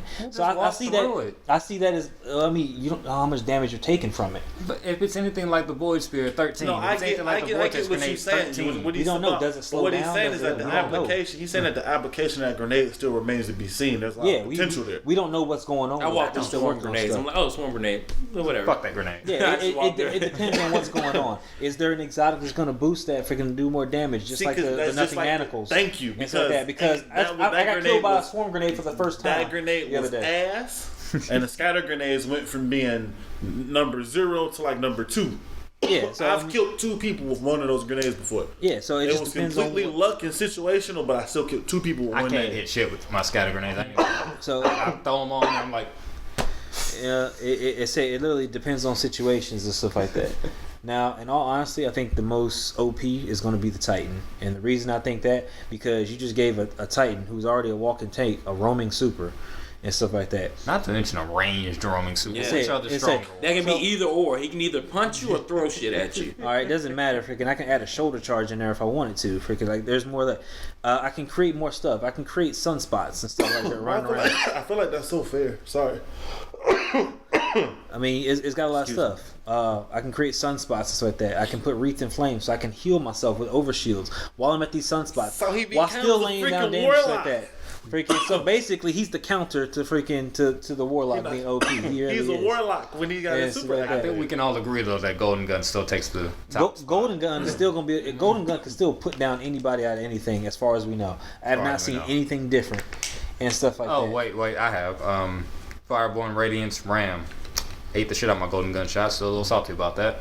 Okay, well, Nighthawk. What they timed Nighthawk right? next time. I was gonna say that. Like, just turn your super into one shot. Yeah, yeah. Just in one shot for that one guy. Just make sure you keep holding it and freaking line everybody up. Just make sure you take your time to line everybody up and just And then get my face You know, sniped just- off. Oh, I'm just sorry. stuff. Get my face thorned off. Yeah. that's whatever. It'd be nice if it was like a wider shot. I think that would have been better. Freaking, if it was I like agree that'd be dope. you know that would make more sense and stuff like that. It's a one off, so shit. Let me at Like, least you get could have cut the range down even. let me get at least give me a Get a chance to get 2 or shotgun 3 at blast out once of it. if you can give me that. But other than that, to say there's a lot of things so like that. The hammers can create explosions and stuff like that. I got a freaking match grenade that apparently freaking it somewhat tracks when you throw it down. So it's a line grenade. It shoots forward, so It shoots forward, but like I said, I was watching videos and stuff. I don't know if it's broken or they're trying to fix it, but a warlock was running and he shot a thing. The thing went like this and curved towards the warlock.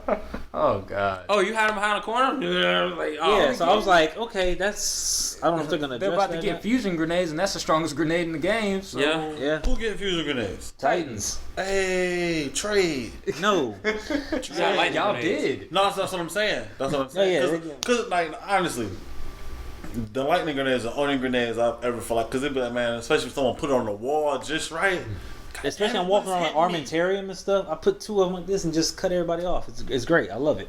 Lightning grenades are awesome. Fusion grenades are awesome. I noticed nobody wanted the shitty hunter grenades. Yeah. No one wanted those.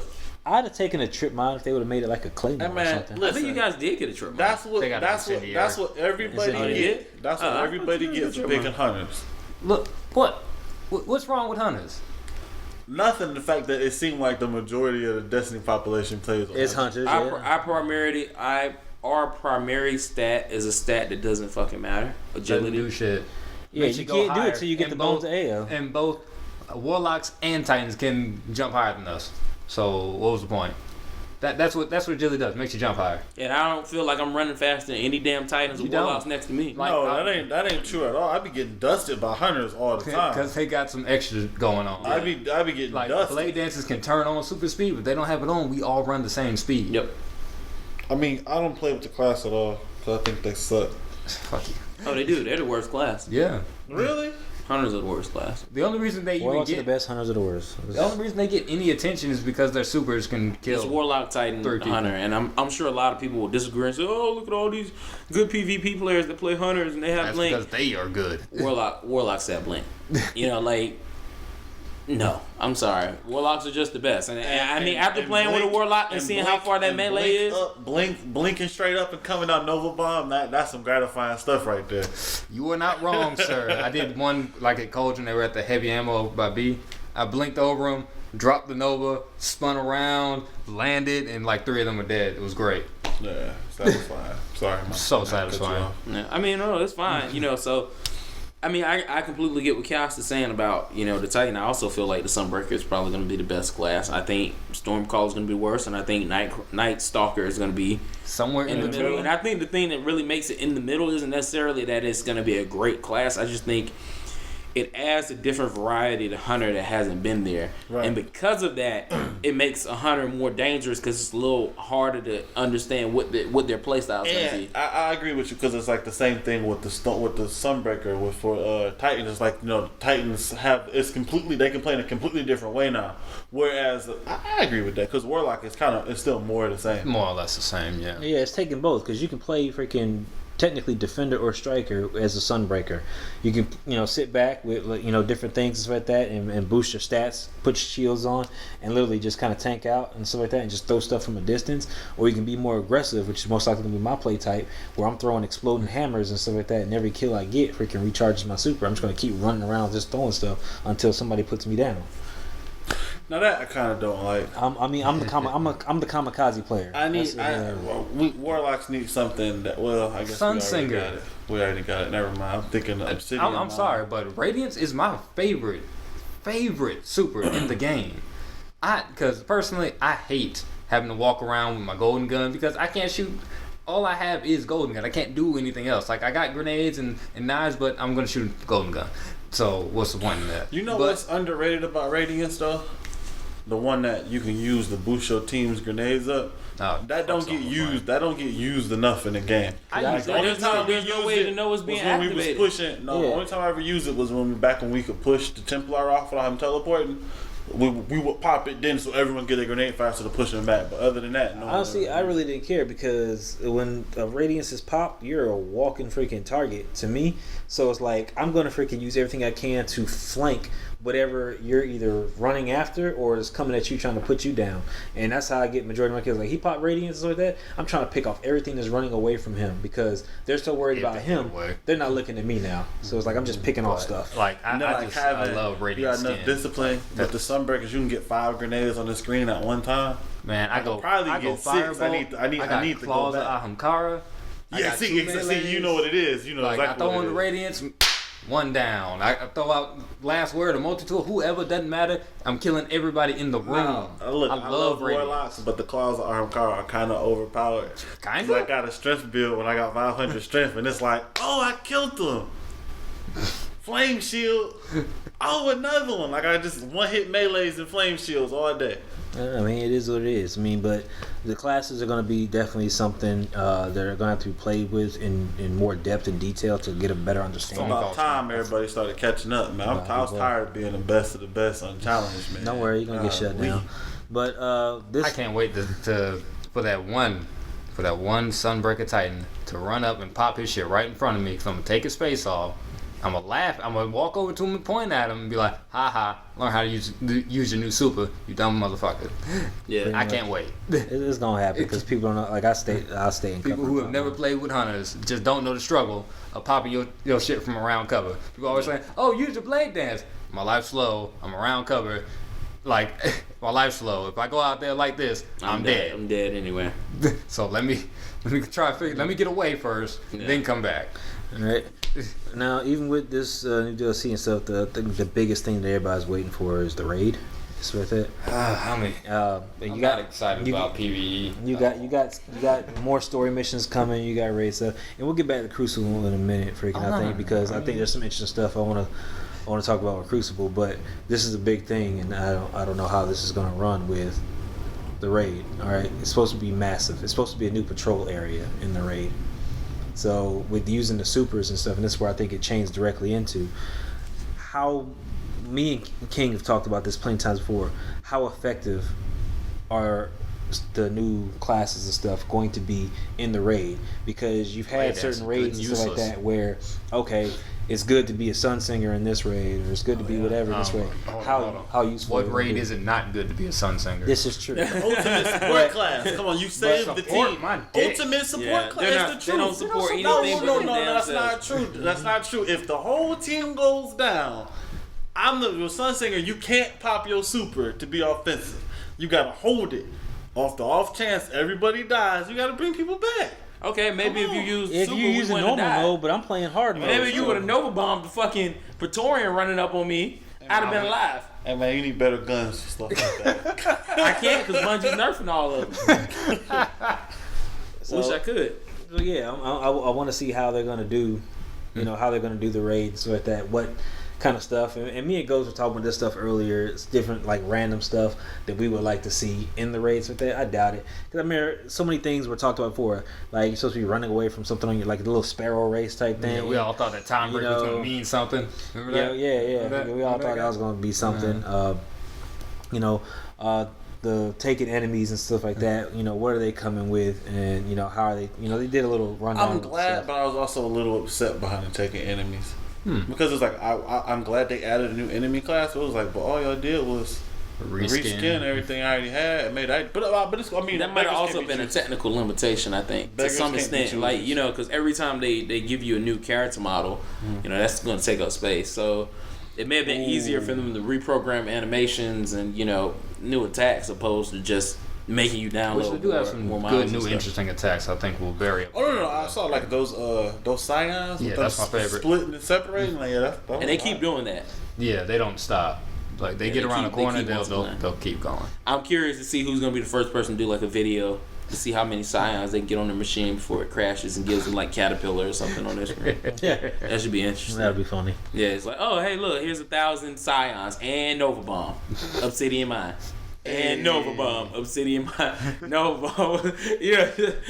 That's gonna be ridiculous. Obsidian Mine just found a new use. That's gonna be great for the fire team, though. Matter of fact, that's gonna be good for the raid. You leave the one scion level, like, all right, everybody leave one scion, and then you have all your warlocks back up into a corner, and you be like, since we know we gotta fight the boss in this room, we just gonna load it up with orbs and just wipe all the scions. That's gonna be the new cheese. Kill all the sides. You're gonna have that one warlock that dies in the middle of them, just radiance and just blinds everybody, disorients and just wipe everything. Yeah, so it's gonna these solar grenades. Oh man, that's gonna be pretty beautiful. But I mean, I'm not sure because I think it's safe to say that Crota's End was more so the hunters raid, right? Yeah, so we can also assume that this next one might be the Titans raid. I don't know. Do you think VOG was more Warlock oriented? Yeah, definitely. Because you could really radiance out of pretty much everything. That was more glitches, wasn't it? No, I got you. But the importance of the Titan bubble with weapons of light fighting Ethion. I mean, it wasn't needed like that. We didn't start doing that till late and stuff like that. I think the Warlock didn't start doing it till late. What y'all talking about? Because we didn't. Because I played Striker and I refused to get off for Striker. Well, we just played that. I think he's right. I think it is Warlock. Because when you think about like the Templar fight, when you're like protecting, the confluxes, like dying on that is very crucial. So having somebody who can come back and make sure that best support class in the game, running around with the relic and stuff like that. So you got one man down there, or in the abyss, when everyone dies. Look, that was the hunter. Hey, man, bring it back. I'm saying, but if he fumbled, no, I'm not. But if the hunter fumbled, it was the Warlock had it. I rarely had a hunter that fumbled. I'll tell you that. Yeah. I'm just, so I think that's fair. So if we assume, or we make the assumption that the next raid is going to be more Titan focused, what mechanics would they really give that? Honestly, I don't know, because the Defender bubble is strong in PvE, but at the same time it has no real offensive. I can see something. Benefit. I can see a hall full of damage, right? So imagine like a tunnel that's literally like flames or whatever it may be, and getting to the other side, maybe you activate a switch, or you kill an enemy that maybe once that enemy's dead, the fire cuts off. Somebody who could tank that damage getting through. I mean, obviously you can argue radiance and fucking RAM, but whatever. Without burning a super, I think the Titan would be maybe better suited. Shoulder charging through it, or the whatever. reason why I think this next raid, like, it has so much potential, because now they have to balance 9 subclasses. You know what I mean? Like that actually has to be a factor in how they're built. I don't know if they're up to the task, because they couldn't balance around Sunsinger Radiance. Yeah, they still haven't. I mean, balance is just incorporated. Oh, okay. You know what I mean? Because like we don't know what purpose the Void Ball may serve. We don't know what purpose the Lightning may help with. You know that's the thing I felt like with the raids, right? So even though I kind of say that I feel like Crota's End was somewhat designed. I'll put it this way. I don't think Crota's End was designed necessarily with the hunter in mind. I think that at the end of the day, it just became more beneficial for the hunter, mainly because the ability to go invisible was just very important. Just like House of Wolves, dismantling mines was just easier when you had a hunter, because he could stay invisible, and there were just so many ads that instead of worrying about killing every ad, because originally I think their concept was everyone would move as a team to dismantle each mine, and then it'd be kind of like a firefight holding that position, and then you would move on to the next one. Yeah, but but like how many times we done played and it's like it's better for maybe 2 people to go, or everybody spread out, or for one person to do I agree, but I think the original concept when it was being designed was all 3 players would be moving together. But that's one thing that pissed me off. Like, dog, do you guys play test your game? How was respawning ads in every 90 seconds a good idea? Who proved that? Yeah, it was pretty bad. No, I think it was a horrible decision. But like I said, I think they also were thinking, oh, we'll all move together. So I think they probably had a Titan that was a defender. They probably had one of each, and they probably just constantly moved together. Oh, okay, on this one, you're gonna put your bubble up now. Now we're all in the bubble. Okay, you got your super up. Okay, we're gonna go. And I think they calculated moving together. Yeah, more because so that encounter to me is best with one of each class, just from my experience. Yeah, when you got a hunter, a Titan, and a warlock fighting Skull-Offs. And I think they tried to set it up, but because we actually had some friends who they would always run together, and they were 2 Titans and a warlock, and they always had a hard time with Skull-Offs. Back when he had the burns, they always had a really hard time. They just could not beat. They would spend like 5-6 hours on this dude, and then me, King, and Cass would just go in and knock it out, because we had 2 hunters and a Titan, but because hunters can go invisible. I had so many bad experiences messing with Skull-Offs, playing with people with the same 3, everyone I want, but it's like, man, y'all, the experience level and the skill level there wasn't like, man, I played that encounter for 5 hours, couldn't beat it. You know who I'm talking about. I ain't gonna say their name like that on the airwaves. But we can talk about. Then we'll go into the forums, find somebody, and we beat it on the first try like it was nothing.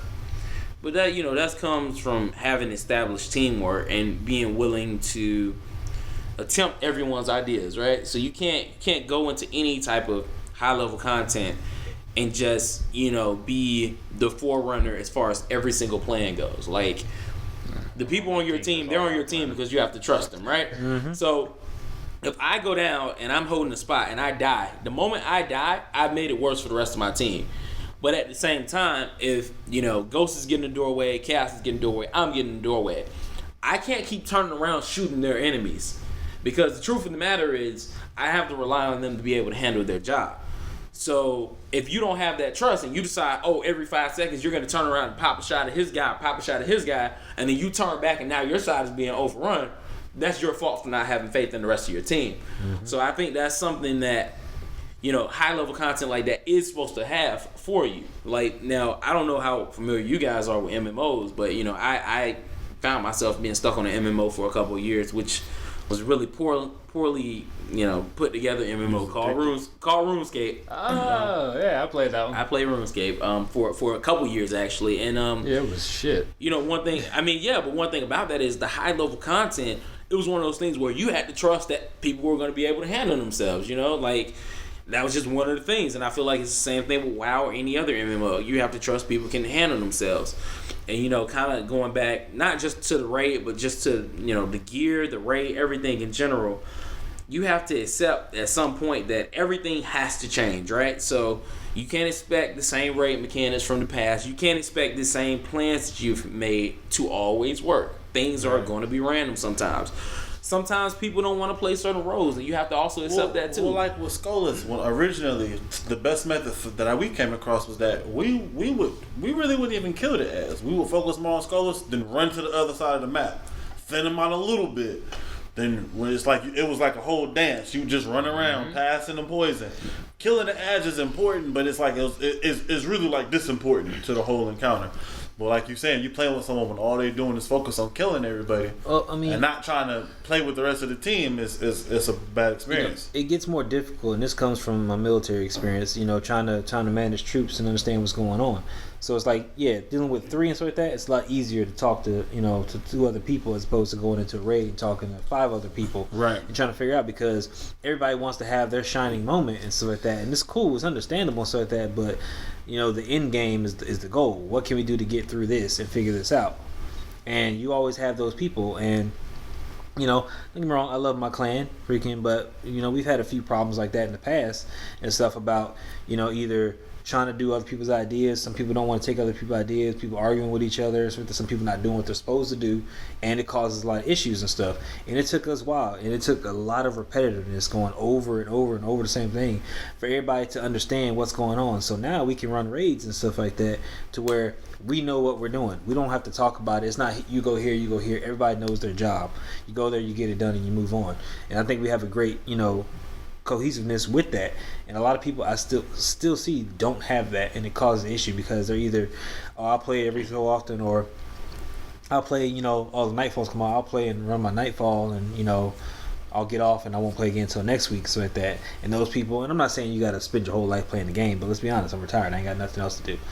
So but I think you hit on two interesting points, right? So the first is, there's not really another time in the game where you get to have a 6-man fire team, right? Nope. So the sad truth of the matter is they're having to learn all these tactics and the ability to communicate in the heat of all this shit that's going down. Teamwork. Like, that's going to automatically trigger responses that are going to trigger more responses, and it's then like you almost put a person in a high stress situation that they can't do. See, like that's another thing that can help the game out too, is that maybe if there were a lot of maybe not a bunch of 6-man fire team required missions, but missions that where you could have up to 6 people. Exactly. And that would help out a lot. No, I ain't got to scale nothing. We can just keep killing these clans. But and it needs more. And the thing about it though, you can't just say, 6-man mission and there's just a bunch of ads to kill. It also needs to be like an actual clan. Like 2 people have to actually stand on this thing over here. 2. Like it has to be something that's going to force some type of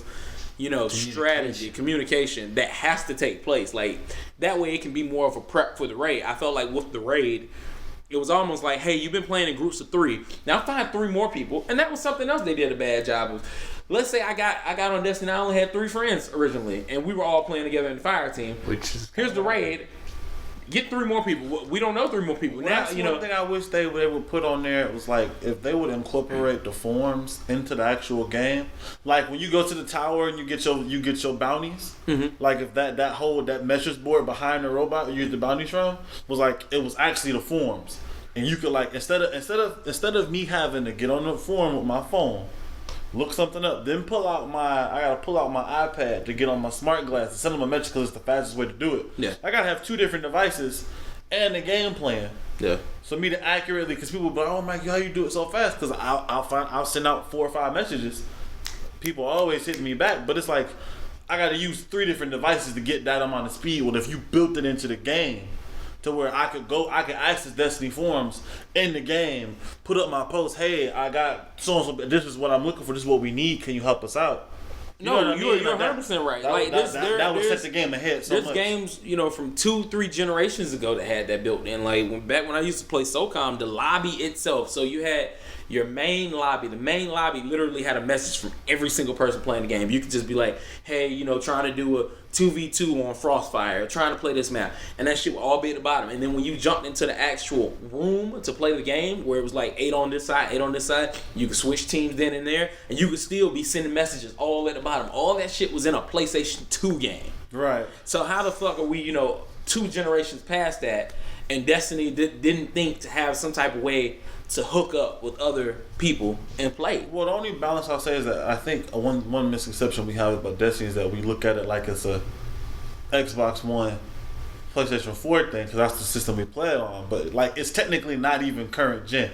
The game is built off last gen. You know what I mean? But it was happening in PS2. PS2, I had. I'm not saying that to justify. I'm just saying to say that I mean, I know they don't want to cut the PlayStation 3 and Xbox 360 markets out, but the game will probably be leaps and times better. I don't think so. And what I mean is, I think poor design. Poor design is the reason. Design. Like, I think you could have designed it to be just as good. Like, I don't think there's a limitation to why in every single lobby, because the truth of the matter is, when you go to tower, every tower is a different instance, right? We're never in the same tower. Someone is hosting that tower. So, like, if you're the first person in that tower, chances are you're the host. When you leave that tower, someone else becomes the host. You might not never know you're the host of it, but you are the host. So, everything is their own entity. You could easily have whoever's hosting the tower be responsible for every little message that's on the bounty board. When they leave, you just switch it over to someone else. There's not a huge difference in what you have to do. And with the board doesn't have to keep track of every single freaking person in the world of Destiny. It can just keep track of the people in the tower for that current time. Even simple things like when you have your fire team set to public, why don't they get a little icon above their head that says, hey, I'm open to the public. Or just change the color. Yeah, they can do anything to just say, hey, this person has there's no way for me to know you have a public fire team unless I'm inspecting you and paying attention to that. Why would I be doing that? True. So there's just so many little things that they should have thought about and implemented that, like I said, I think a large part of it, honestly, was that obviously something happened in Destiny's development. Destiny looked like a far better game originally, and something pulled a lot of development time out. Something like how the whole thing, the snafu with Halo 2 was. No, that, from what I understand, that was all Bungie. That wasn't Microsoft's doing. No, I'm just saying that because like they had a set course. It's like, it's not working out, so they scrambled to meet the deadline. They made something different. Would it be fair for me to say this? And I know I'm probably going to get a lot of shit for this. Is it possible that Bungie is not as good of a developer as people are giving them credit for? I don't think you're wrong. I think they're good with game mechanics. Yeah. Or rather gameplay. They can make a fun game, but all in all, Destiny is not challenging. It's not skill based. There is no teamwork. There is. I'm gonna make a very. I don't feel like it was this. Let's not sit here and say Destiny ain't challenging though. Like you ain't spent hours on none of them encounters. I spent hours because of the artificial difficulty difficulty. Yeah, you tell me we're killing a thrall is 3 headshots. But we're playing a video game where the majority of everything that's happening is still artificial. Well, what I mean is they're making it challenging not through mechanics. They're making it challenging by making all my enemies absorb more damage. That's it. They just deal more damage. Yeah, you tell me I got a level 30 raid and there's level 32 enemies. Yeah. The fuck? Yeah, like Crota's in. It says level 30 up there, so you think, I can handle this. It's not. That's like I said before, how really you want to have a good time in Vault of Glass, everybody need to be 28. And even then, that's just to meet the minimum requirements, and that's for what? Normal mode? You go to hard mode. No, I'm saying at the end, 26 was recommended, but at the end, the enemies were level 28. Yeah. Well, I guess what I was trying to get to with it is going back to Bungie as a company for a second, and I'm sure I'll get a lot of flack on this, but that's fine. If you look at a game, and I'm going to call out Killzone, right? Made by Guerrilla Games. In all honesty, Killzone is not a great shooter at all. As far as design is concerned, though, as far as how the actual game runs, the programming behind it is leaps and bounds above anything I've seen from Destiny. And when they say things like, the heavy ammo glitch is it's deep rooted into our code and we can't glitches when they accidentally we accidentally nerfed this because it was we had a nerf and we accidentally put it in the game and that was never meant to happen. So the way development happens is normally when you're making what they call version control. Version control is basically a system that allows multiple developers to be working on code at the same time, right? So you'll have essentially all these different files that people are working on, and as they make updates to them, they'll push them up to like a server and they'll host all these changes. So normally what'll happen is you'll have branches. You'll have a master branch, which is essentially the finished game. And then you'll have like a development branch that'll hold like all the different changes that are being made to the game that you can play the game off the development, but it's not the full game. And then once you say, okay, it's good in development, you push it to master, it overrides everything. Mm-hmm. So what's going on is that apparently at some point in time, their game and their code was so messed up that when they started making changes, they were somehow also pushing old changes that had been made to the code up into the system and overriding the game. And nobody was catching that shit. Like, shit like that. That's bad. From a development standpoint, like, you would fucking be fired so bad. Like, on a big project, doing something like that, you'd be fucking gone. Like, there's no room for shit like that. That's the whole reason you have version control, because it shows you every fucking update that was made. Somewhere in there, it should have said, change the fusion rifles, change to this, and you start going down the list, and when you see that, you say, fuck, that wasn't meant to be in there, and you fucking revert it. Then that shit never goes out the door. Like, that is an amateur ass mistake. Fourth Horseman is when it first came out, it was lackluster. It was like, this is a stupid fucking guy. Exactly. And then at some point during the nerfing process, during the patch process, it got nerfed horribly, and it made the gun even worse to where the rate of fire wasn't even where it's supposed to be. Maybe they were trying to tweak it or something. Maybe they were trying to do something to it, but they messed up its stats, and it just and it was just a terrible gun. And then they wound up fixing it later to where now it's usable. But that in between point, they never intended for whatever happened to Fourth Horseman to happen, but it did. It's like Necrochasm. Oh, God. It's like, how do you have an exotic gun that comes out and it's worse than every other gun in the game? And this is like your hard gun that's, like your... Nobody tested this gun? This is the Crota gun. This is the exclusive one. The sequel to the Vex Mythoclast. Exactly. And it comes out and it's a fucking pea shooter. And that's because it's pretty obvious to me that whatever the fuck is happening inside of Bungie Studios, I don't know if DJ's getting his dick sucked by Cosmo or fucking, what the hell is going on? I don't know if they're like circle jerking each other off and like, hey, high five on a good game. And they're circle jerking. I'm just saying, like, they're obviously doing something. Like, it's funny that they constantly come out with this bullshit. And that's all it is. It's bullshit. They come out and they say, we're constantly looking into ways that improve Destiny's experience. Politically correct. Okay, I get that. Read the forums. That's exactly. But that's all well and good that you're constantly looking into ways. When he said that. But here's my thing. Why do you need to read the forums? You're a game designer. I'm not. You shouldn't play this game. Exactly. And my thing is this, and I hate to really make it seem like I'm trying to shit on the players right now, but to some extent I am. I've watched very good games be ruined by the community. Mm-hmm. And sometimes you have to tell your community to shut the fuck up. You don't know what the hell you want. Mm-hmm. And for instance, I'm gonna use SOCOM as an example. So SOCOM 2 is considered the pinnacle of third-person shooters back in the day. It was. If you were playing online, you were playing SOCOM. Back in PlayStation 2 era. Yeah. Mm-hmm. Okay. Now, what happened was, because Halo started to get success, they decided that they wanted to expand the game. They wanted to add vehicles. Problem is, vehicles were implemented poorly. Because you added vehicles, you needed larger maps. The larger maps, you had hard to find people. It was harder to find people, and as a result, it changed the whole game itself. In essence, when you start listening to the community, it can backfire easily, because this is what happened. Everybody during the SOCOM 2 era said, "We want vehicles. We want you. This is what we want." And I saw this. I saw every fucking forum I saw. That's what people wanted. SOCOM 3, oh, the maps are too large. Oh my God, get rid of vehicles. Everyone immediately turned on Zipper Interactive, who was the developer at the time. They turned. It was like a fucking lynch mob that went out for them. Like, oh, why did you guys do this? They did it because you fucking wanted it. You told them you wanted it.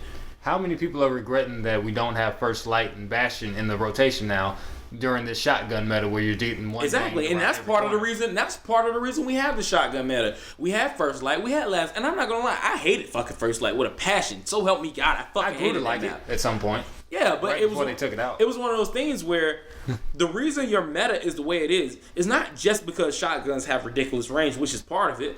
It's the same reason at one point in time fusion rifles were fucking ridiculous, and people were acting like fusion rifles weren't OP. But this is something that I honestly feel like, because I know that Bungie, the engine for Destiny and the engine for the engine that Halo 5 is running are different. But I don't know what it is about how they designed their games, because mind you, even though Destiny still plays like Halo. But there's something fundamentally wrong about the way shotguns work. Because what I'm saying, like, the issues we have in Destiny is here, but we've had that same problem since the original Xbox. Like, dude, it's a fucking shotgun. Range should be like this. What's in a cone and what's in front of you? I think shotguns should do more damage. This is what they need to do to shotguns to actually fix it. Shotguns need to do incredibly more damage, right? The range needs to be cut. The range should be almost the same range as a melee attack. Yeah, And similar to a Warlock's melee attack. Exactly. And the actual damage needs to be increased. It needs to be enough to one-shot kill somebody from that distance and from that distance only. Exactly. That's how you fix shotguns. Exactly. From that distance, it should be a one-shot kill. It shouldn't be shotgun melee. It should be from this distance, you're fucking dead. You know, that should be it. Or I'm with shotgun melee from that distance. Yeah. Not shotgun melee from when it's like, all right, dog, it's 30 feet of space between us and you one-shot me with a shotgun. But I think some of the biggest problem was that for some of those shotguns from close up, they still weren't getting the job done. That's why you see this trend towards Matador and shot package, because the spread was so wide. And there's nothing wrong with the spread being wide, but the problem is if the spread is wide without the power, then even if someone's like right there in your face, if you don't hit them with enough bullets, they fucking don't die, which they should if it's a shotgun. Though. Fundamentally, a shotgun, the majority of damage should come in this part of the cone. When it gets to this far, it shouldn't do as much damage because it's buckshot. The shot spread out. Here's the simple solution: they need to take their ass to the range, have a fucking actual freaking professional show them what a shotgun does. You got freaking bird shot, you got buckshot, you got slugs. See, I like that. Show them how that. stuff works. So it can be like all your different shotguns actually line up with different actual shotgun types. So every shotgun doesn't shoot the same. I see that'd be dope. High caliber rounds, you're pretty much shooting freaking slugs and stuff like that. You're freaking taking a person off their feet. They're gonna shoot a little bit farther, but the damage is not gonna be as freaking great. What about an actual stagger ability, where if they got hit, they actually stagger? Like, like. I almost don't want that in the first person shooter though. Like, that's cool for PvE, but come on, PvP. You know what I mean? It doesn't have to like stop you from responding, but maybe pushes you back just a little bit. So like maybe you were trying to get in the melee range. Maybe it pushes you out of melee range. Pushes you back, and it's like push you out of melee range and takes you out of the line of sight. But what's the name, guys? Just another thing too. Like, this is why like I love the changes 343 has made to Halo, because it's like most people that target because most people like the skill, like I was saying before. Okay, that target acquisition. Like, you know how you do a melee and all you do is the general area and your character homes onto them. Mm-hmm. That's been in every Halo game. It's like Bungie almost doesn't trust the players to have the skill enough to hit their mark. I don't care if the problem people have with Halo 5 is that that's not in the game at all. So you actually have to, like, you know what I'm saying? Like, them shots actually have to hit. You have to know what you're shooting at. So that's the big we'll say the barrier to entry. The other problem I have with Bungie is like dog, how was nerfing the auto rifles a smart idea? You nerf auto rifles so much. Like, it's everything's supposed to be balanced. A balanced shooter is that where auto rifles is a viable option, post rifles are a valuable option, hand cannons are a viable option. Everything's supposed to work. Not, hey, you know what? I'm gonna turn you down and turn you up. It's supposed to be all across the board, so you can have true variety to where your skill base can shine. Because you could be great with a scout rifle, but I could be good with a post rifle. But since it's well balanced, you know what I mean? If I'm fighting at your speed, then I'm gonna lose because you got exactly in the context of the weapon that I'm using, right? But then as soon as we step out of mid range, I'm fucked because you got the long range gun. Like, I don't. That's where I have a problem when I hit my ram handle. Like, dog, how? Who thought of this shit? Who thought of this? You know, I think it'd be better for customization, so like that. And that's like, to be honest, I'm getting sick of the reroll system. Like, I don't really care for it that much. Yeah, I never really fucked with it. But certain things, I think you like say, yeah, you get a gun, you got random freaking perks on it, cool. Certain things you should be able to change out. I said, I may like a freaking red dot scope. I may freaking prefer an ACOG scope, whatever the case may be. Let me play around with that kind of stuff and freaking make those adjustments to my weapon. If I use an auto rifle, maybe I want freaking, a 3-round burst or a freaking full auto or whatever works for me and stuff like that. Me, I do better with 3-round bursts. I really do. But the only way I'm going to get that is if I'm messing with a pulse rifle. And pulse rifles are so goddamn annoying to me. I can't deal with it. It's like they try and mix the real world with the fantasy, and I don't believe they hit the hit on the mark at all. They fucked up, and they put too much of the real world stuff that they were using. They took that out and made it fantasy, and the stuff that's supposed to be fantasy, and so that they made it too much real world. They didn't mix it well, and it caused a problem with a lot of the weapons and stuff like that. Like there's freaking hand cannons and stuff like that. Yeah, a lot of them freaking got a good kick, but if you're shooting a gun like Last Word, which is essentially freaking almost it's big. It looks bigger than a freaking Desert Eagle. It's like a freaking Magnum, so like that. There's no way you should be able to freaking pop off that many freaking rounds that accurately with a freaking Magnum, so like that. Even with freaking Hawkmoon, which is a pretty much a Desert Eagle, and so like that. There should be no way freaking that popping those freaking rounds so that you don't have freaking trying to come back down and stay that gun. It shouldn't freaking fall back into place every single time. That's one thing I like about Thorn and how it shoots, because Thorn, when you look at Thorn, it does shoot the way you think it would shoot, with that pat, pat, pat. But that's where the jobs will come into order. The skills can come into play, where maybe once your hand cannon level got to 100, you are a little more stable with hand cannons.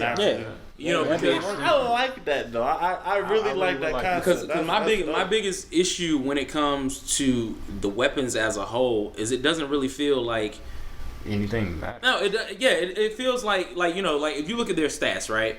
Hand cannons have an attack rate and they have impact. So do snipers. So do every other gun type in the game. I don't actually know how much damage that does. It's just a fucking little bar that just says impact. Impact based on what? If I compare my hand cannon to this scout rifle, can I really tell which one's going to do more damage? Hand cannon. But what I'm saying is it just says impact. It doesn't tell me. There's no way for me to know. What I'm trying to say, because the impact itself is still relative per weapon. Yeah. Because the impact on scout rifles and the impact on shotguns are two totally different things. Why don't you give me an actual damage value? Like, this weapon does 365 damage. Then I go, when I shoot something, it's going to do 365 damage.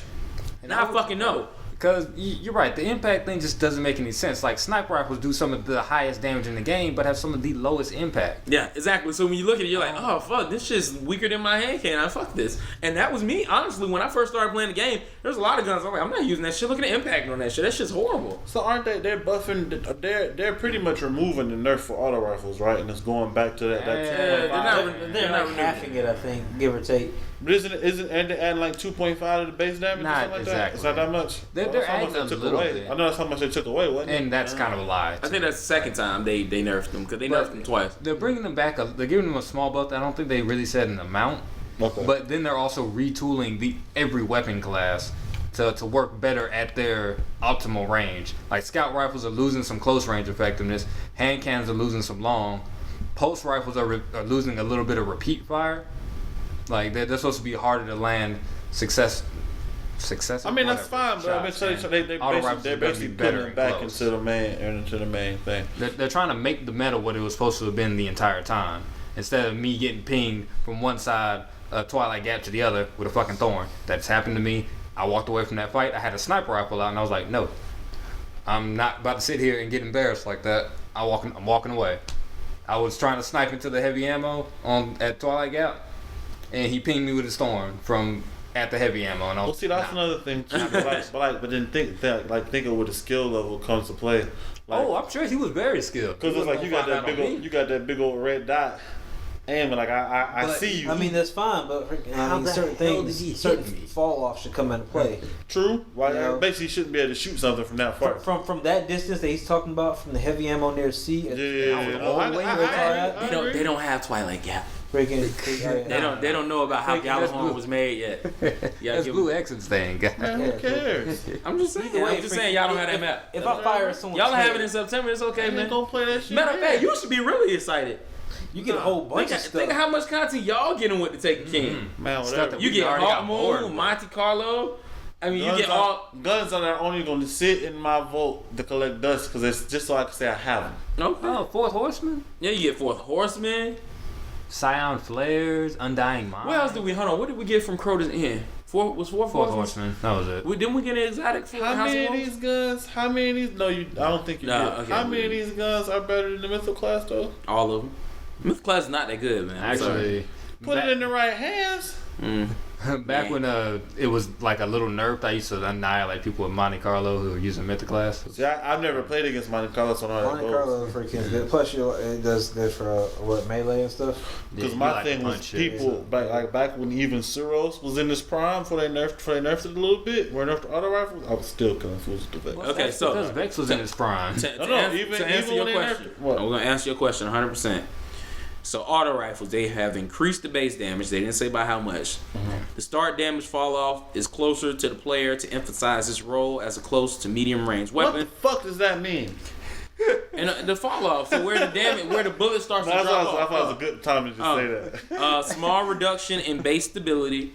Landing shots at optimal range is unaffected, but repeated precision hits require more weapon control to land consistently. That's the hand cannons? No, this is all for auto rifles. And Everybody boost pretty much damage by 10% against AI combatants. So in PvE is going to be a 10% boost. But see, like, that was what I kind of meant, like, before, when, like some of the nerfs that they doing, like, they nerfed, I know it's easier just to nerf it in general, but it was like, man, they made auto rifles completely fucking useless in PvE. They Like, made them useless everywhere. I mean, I'm just saying though, but you made them. You took away their effectiveness because of the people was having in PvP, but you destroyed them. Like there's no point. Mm-hmm. And I'm sorry, I was perfectly content back when the shotguns didn't do nothing in PvE. I felt like Destiny was cool then. A lot of people still use, like, we got a clanmate that refused to use anything else but a shotgun. Took shotguns I mean, but now they're so everywhere. powerful. They're so powerful. Even I don't even like shotguns, and I have one on me all the time. What's your That's option another though, thing. other than snipers and But then fusion that's range? another, Honestly, that's another snipers thing. feel but- weak now But in that's like comparison. another thing, like what the Lord That's what of we run that Wolves side really on. shines in PvE though, because it's like them tier 2 characters. You chop Nothing. them fools down. Lord of Wolves is the best chop in PvE. chop them Yeah, okay. down. It's like You got like 200 rounds, and it's just But I love how that gun is like centered for like, it's kind of like your support role gun. Like if we're all huddled up defending the area, that's how I use it. I'll pop the Lord of Wolves on, and okay, I'm protecting y'all, but I'm pretty much in the area so y'all can get the recovery boost. Yeah. But I like how that gun has a role. Like you know what I'm saying? Like this gun has a context where it shines at, because I'm a contextual player. More I'm guns used- should have roles though. Exactly. I mean, Exactly. Icebreaker had a role, which they nerfed. What was that? What was the name? from It 6 doesn't seconds. recharge bullets as fast. quick anymore. 2 seconds. In total, it's 18 seconds to get an extra, the full clip. To get your full clip now is essentially an additional 18 seconds, Yeah. I think which is a Well, huge you can difference. check Instagram real quick while you waiting on your thing to come back. Okay, man. why you been fired at? Yeah, you can. Well, and that's another problem. Also, like, that nerf is probably going to apply to PvP. Now, I kind of like using Icebreaker in PvP, and now by the time I reach my first engagement, I will not have a bullet. Yeah. By the time you reach your first engagement, you won't have a bullet. Yeah, but from the time I spawn in to if I wanted to get a first blow with my Icebreaker and run over to the spot that I need to be in and sight in, I won't have a bullet in 8 seconds. Exactly. It takes about 4 to 5 seconds. But let's not act like technically the icebreaker, the way for how PvP is set up, let's not act like the icebreaker technically isn't broken for PvP. I mean, that combustion is a bitch. I mean, it's called what it is. Well, I was just talking about the fact of how they set up special ammo. Well, Like you got to pick it up with the icebreaker. You don't pick up special ammo, but you always like if you have an icebreaker equipped in PvP, you have an inherent advantage over everyone else who doesn't. Same have thing with this. Invective, though. at You the see what same I'm saying? time- So them reducing the time to okay, you burnt your 6 shots. If But you I die don't in it, spawn in with 6 shots. Yeah, you don't Mean unless shit you're gonna happens. start spawning new ammo. I'm saying, but that's the balance. Like I hear your point. Your point's not wrong, but I'm saying that's the balance with a gun that it recharges its own ammo. Yeah, I'm that's- cool with the 6 second thing because I can have a bullet by the time I get there, but I only have 1 shot. But that's not balanced because Crucible should allow you to play with any weapon that you want, freaking, and be effective with any weapon that you want. But If you they're- are effective. Like You can't be I'm saying effective that, with but you okay. But it's like okay, it's gonna take more time for you to get your shots. But you don't have to pick up special ammo. I mean, that's It's- all I well mean, and you know- good, but you know it's what I not mean? like, Like, it's it not has to allowed have to use. some- It should every gun should be allowed to use right off the rip.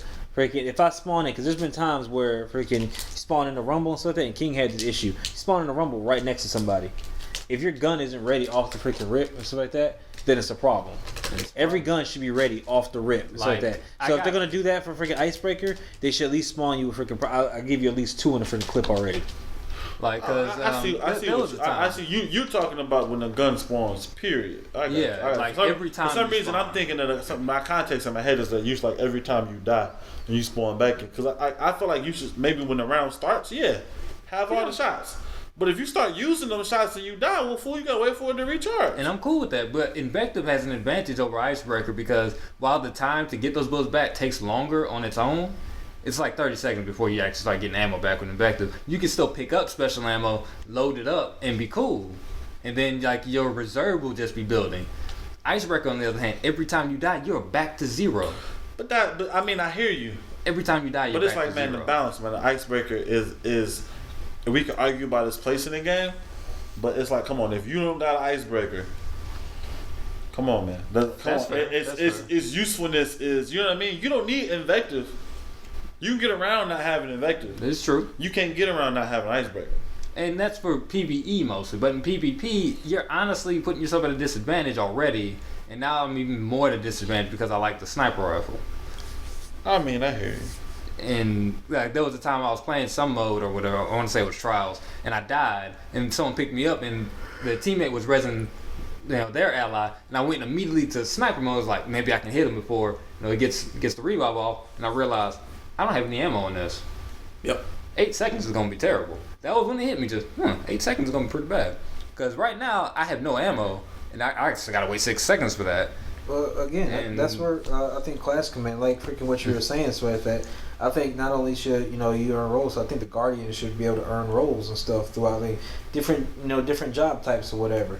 Freaking, so say freaking I run a freaking Titan, I may run a striker or defender, but say I'm I like to run freaking Grenadier or something like that. I'm rocking my armamentarium. I've got freaking maybe an extra 2 seconds of my freaking cooldown I've earned because I've killed so many people with grenades, something to that effect. Then that stuff will be helpful and stuff like that. So we know that coming into whatever situation so like that, I know that freaking I got him for stealth, I got him for sniping. I throw freaking bombs all day. Freaking this man is shotgunning stuff all day. So think about who's doing what. Okay, I'm setting up the perimeter. He's rocking close quarters and stuff like that. He's flanking over here and freaking he's got long range game to stop stuff before they even get to my setup. Now everybody's got jobs. Everybody's got understanding of what you're supposed to do. So it's a lot easier for you to talk to people, figure out, okay, what it is that you do, what are your strengths and weaknesses, as opposed to going in. Everybody does everything. Oh yeah, I can do whatever, so like that, and then find out that the person can't do anything worth a damn. And that's one of the problems with Destiny is that everybody can do everything. That's why I say there's no teamwork, because you don't really need anyone because you can do it. If you really wanted to run Invective and Icebreaker in tandem, you could. But who's soloing Skulls? You can't because of the mechanic they put in place to stop that. Who's soloing Ball of Glass? Actually, I've seen it done. That's been done. What's been done? Someone's even killed Atheon post patch. So in other words, Atheon must have died. He must have died before that first teleport. Nope. You know who did it? A Warlock. He just resurrected. Yeah. What he waited to? What he killed himself right before Atheon teleported him? Killed himself before Rez used bad juju to kill the supplicants, and then grenades. Mm-hmm. How was that even possible? Get his special back. All right, basically this is how it worked. He had his super. Then he starts the encounter with Atheon. Atheon comes down doing his thing. So what he was using was basically he was using Resurrect to avoid being teleported. Yeah. Yep.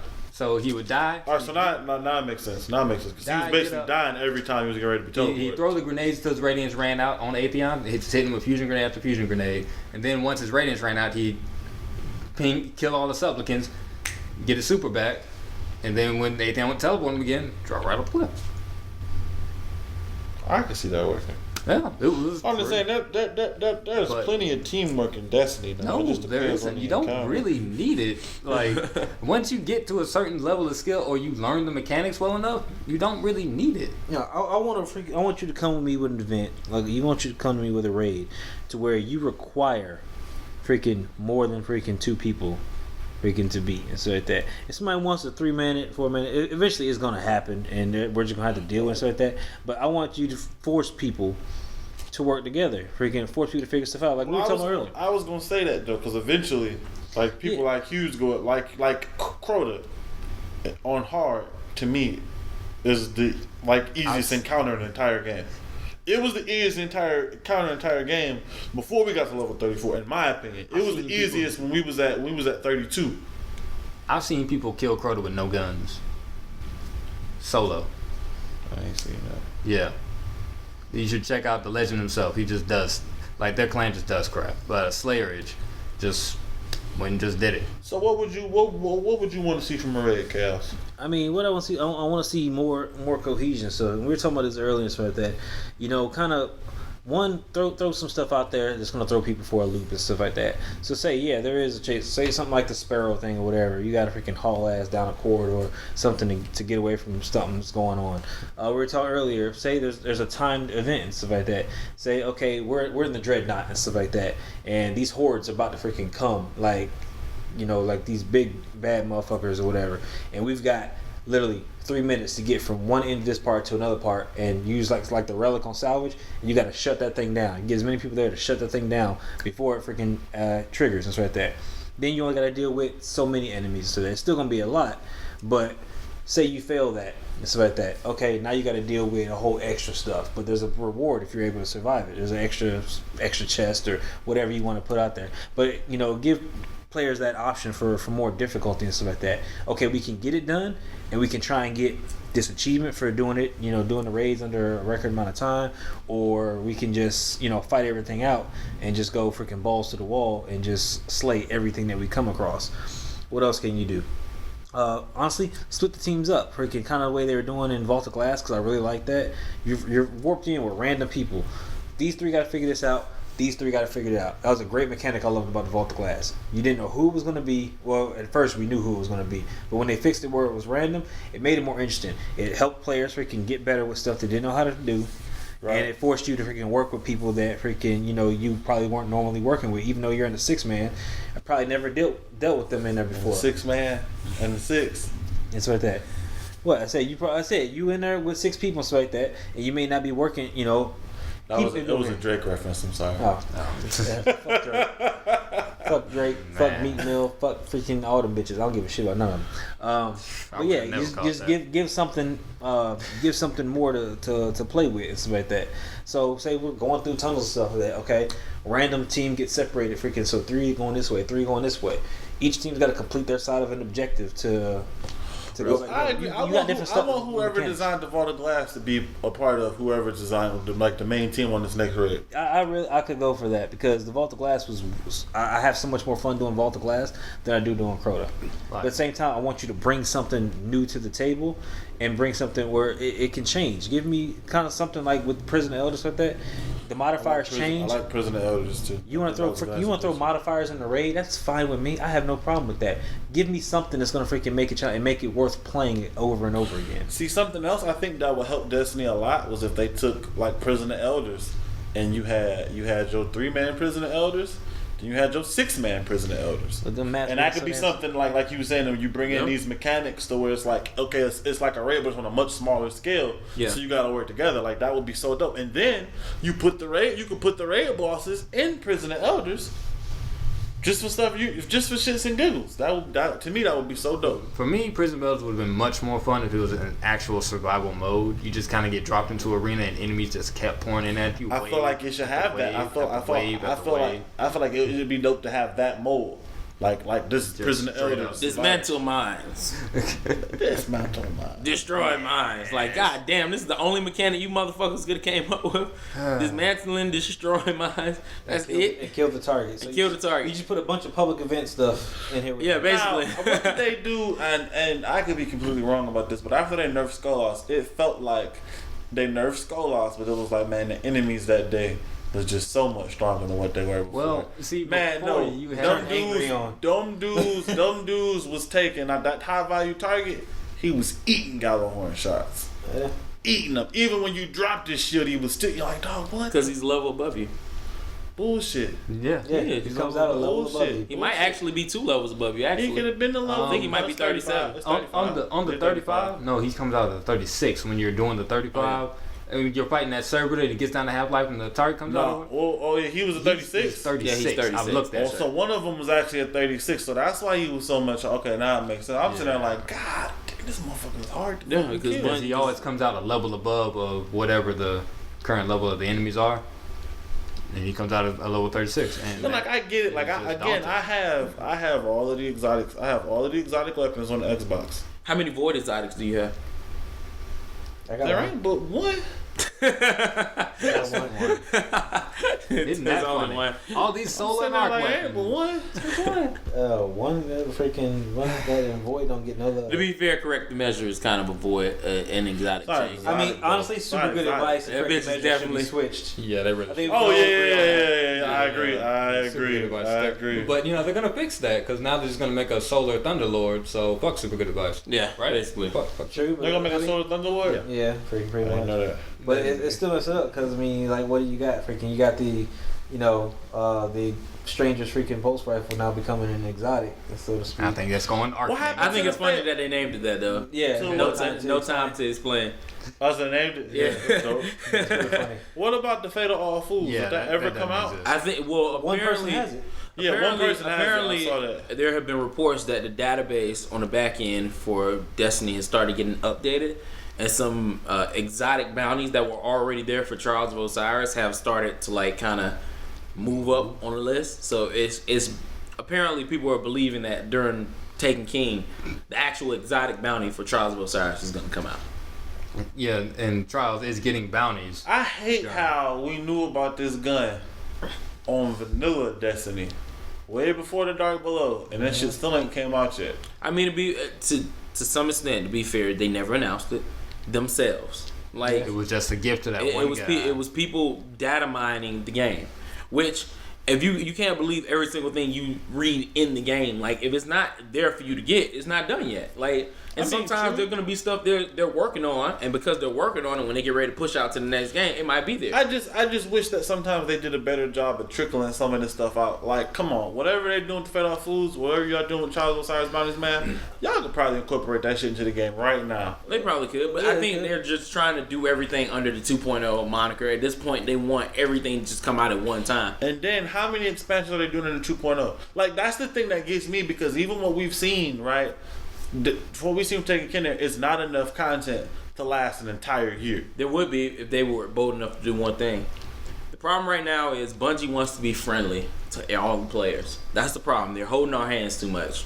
If they really wanted it to be more MMO-like, which will probably give it longer replayability and give it more value when you actually did stuff, they wouldn't be so scared to block people from doing content. They would say, you know what?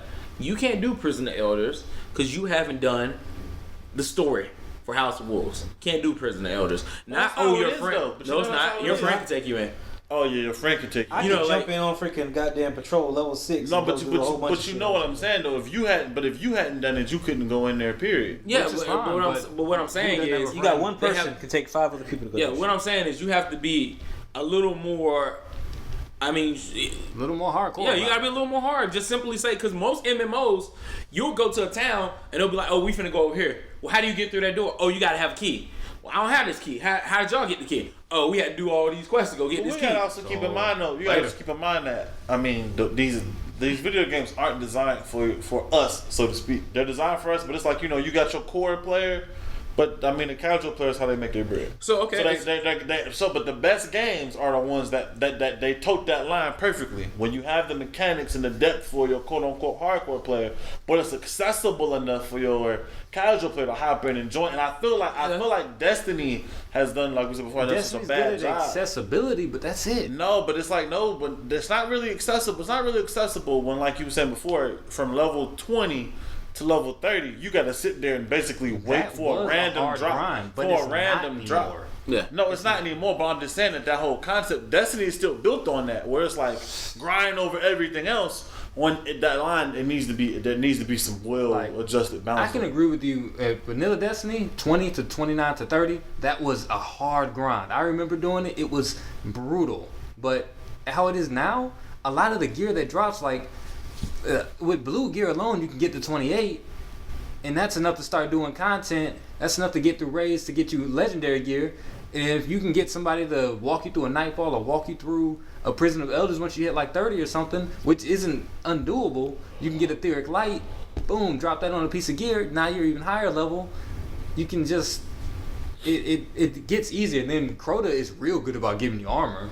Oh no, I'm with you. I'm not saying it doesn't get easier. I'm just saying that. I mean, sometimes it just needs to be a bit balanced. Like, because who wants to go through all that? You know what I mean? So I'm saying, so they have to find out. Like I'm saying, that they just can't cater. They can't cater to us as much. They gotta find that balance to the people who they only gonna pick the game up for a couple of hours. But you know what I'm saying? It's just about that. Like, it's like Call of Duty. I'm not even a huge Call of Duty fan, but Call of Duty is so successful because it's so accessible. Yeah. But it's also real hardcore. That's what I'm saying. The best games, most successful games, they find that balance. But Destiny needs to start. They need to start to find that balance. I like Skyrim. If we're gonna talk about freaking, so that's one of the games that freaking I love, that I was able to go in there and grind. Some of the stuff was repetitive, some of the stuff was changed up or whatever, but you have to go in there and grind your freaking life away to get your freaking abilities, to get your stuff to level up. Like, there's so many hours put into that game stuff over the course of time. Like, before they even dropped, they didn't drop DLC for like almost a year or whatever, and I was still playing the hell out of the game, just trying to get up to where I need to be. That's one of the best examples that I can think of able to grind and actually go for stuff. I want something similar to that experience. If you're gonna do all this DLC and drop all this stuff like that, and granted, we all know today, the way things are today, you take a freaking cheeseburger stuff. The patty, that's your game, and then all the DLC is everything else that comes afterwards. That's just the way it is. But at the same time, I think that takes away from a lot of the game. If you put a lot more content forward and stuff in the beginning, and then freaking do like King was saying and lock it out until you reach those certain milestones and stuff like that, I think the game will be a lot more effective and they'd be able to go a longer way. So if they would have put together all the stuff for Crota's End and stuff like that, or not Crota, VOG, and Dark Below, put all that stuff together in one combined package or whatever, and then push that stuff out and stuff like that, you could put that literally out from September all out to 6 months later, and so that people still be playing, trying to grind, get stuff, and then take House of Wolves and some of the freaking Taken King content, if not all of it, and so like that, and then freaking give yourself another boost for another 6 months or more, depending on how much stuff they're actually putting out, and stretch your stuff out. And I already know you got people working on Destiny 2, so to speak, and all other kind of stuff that that's mum's the word. Waiting for E3 for that announcement. Yeah, but there's stuff out there. It's like they've got so many more resources that they're talking about. All this stuff that they talk about. Oh, we're bringing motorcycles into the studio. We do everything in house. We do our sound. Everything is in house, and we're doing all this stuff. If you have all these resources, there's no reason that you can't freaking put together, a well-developed game and put it out there for players to play for a lengthy amount of time. There's no way. It's ridiculous the stuff that they're coming up with right now. Yeah, it's like they were so willing to let us grind materials, and then insult us by saying stuff like, "Oh, we knew about the loot cave, but you guys didn't realize the best way to get content, so we just removed the loot." It's pretty obvious, and I think that's my biggest problem with Bungie right now as a studio, is that they seem to have their head in their ass, where they feel like when they make a decision, it's the right decision. Instead of saying, we're making a decision, let us test it. It's like I said, it's obvious they're not testing their shit, right? So that to me already denotes that they think when they make a decision, it's the right decision. They don't actually test this stuff out in the field first. So, with all the new content, with Taken King, with whatever, DLC is coming in the future, they really need to take a step back and think about what it is going to motivate their users to keep wanting to play. And I think as a whole, when you look at it, for me, I hate the fact that there are people who got the game, in December. There are people who got the game, back in February, whatever, that are the same level as myself. Because I've been playing since September. I put in the work. And to me, that's almost a disservice to me, who's been playing loyally since day one, that I'm at the same level as all these other people when I put in more work than these other people.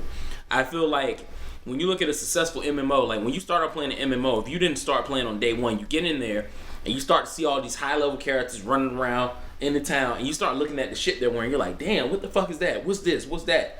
It's all this badass gear, but they had to put in the work to get that gear.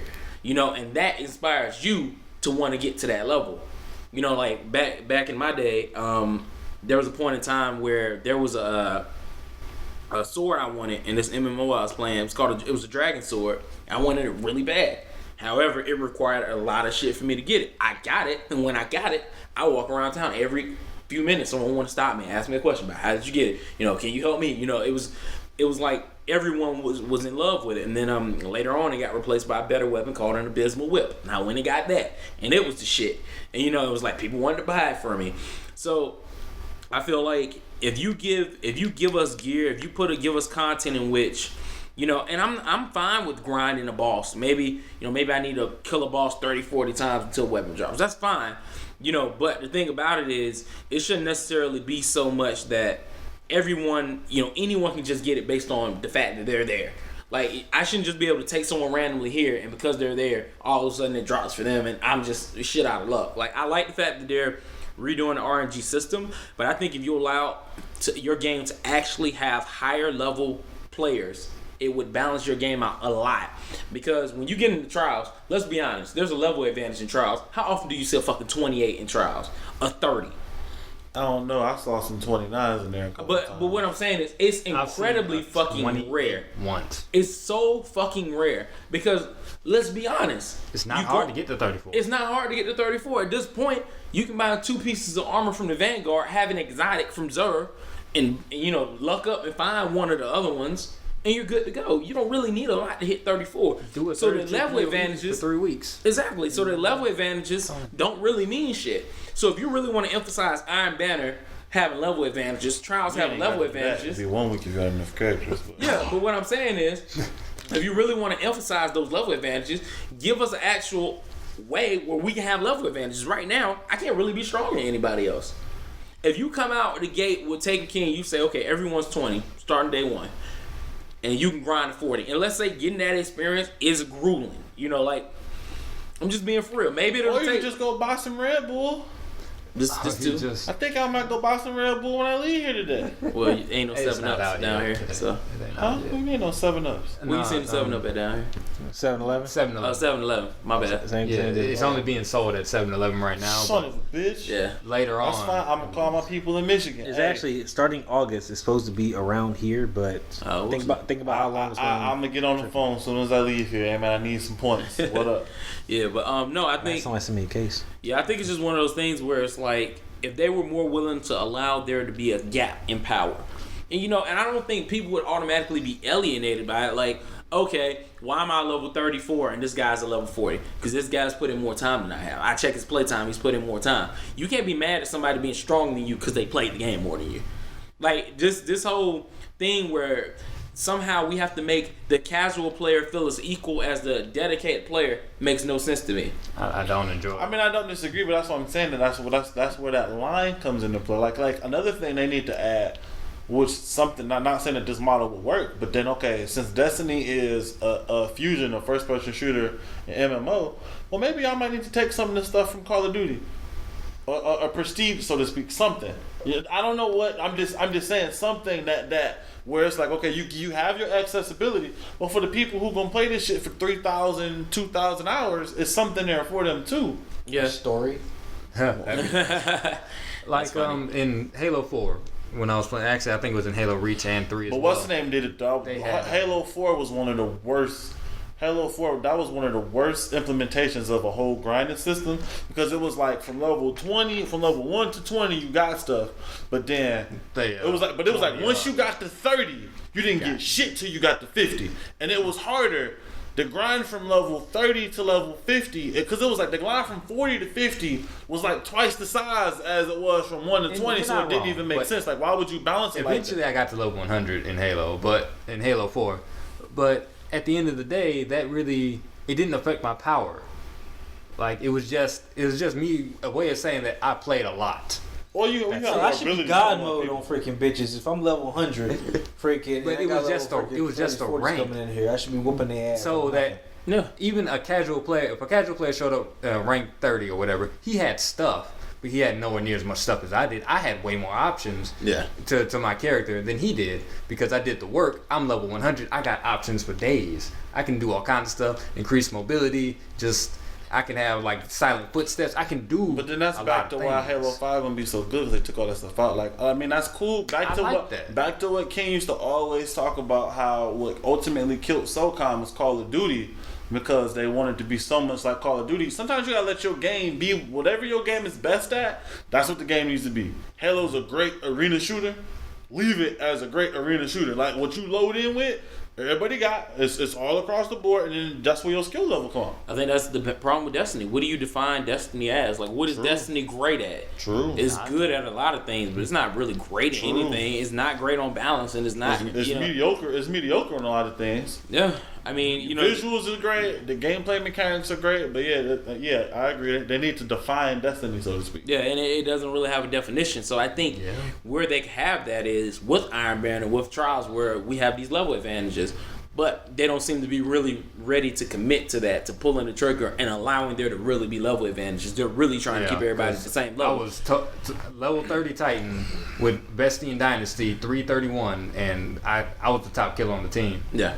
A few times against like nothing but 34s. I was just kicking everybody's ass. And the fact that you can go to the Vanguard with your with your marks and just buy armor that immediately shoots you up to 30.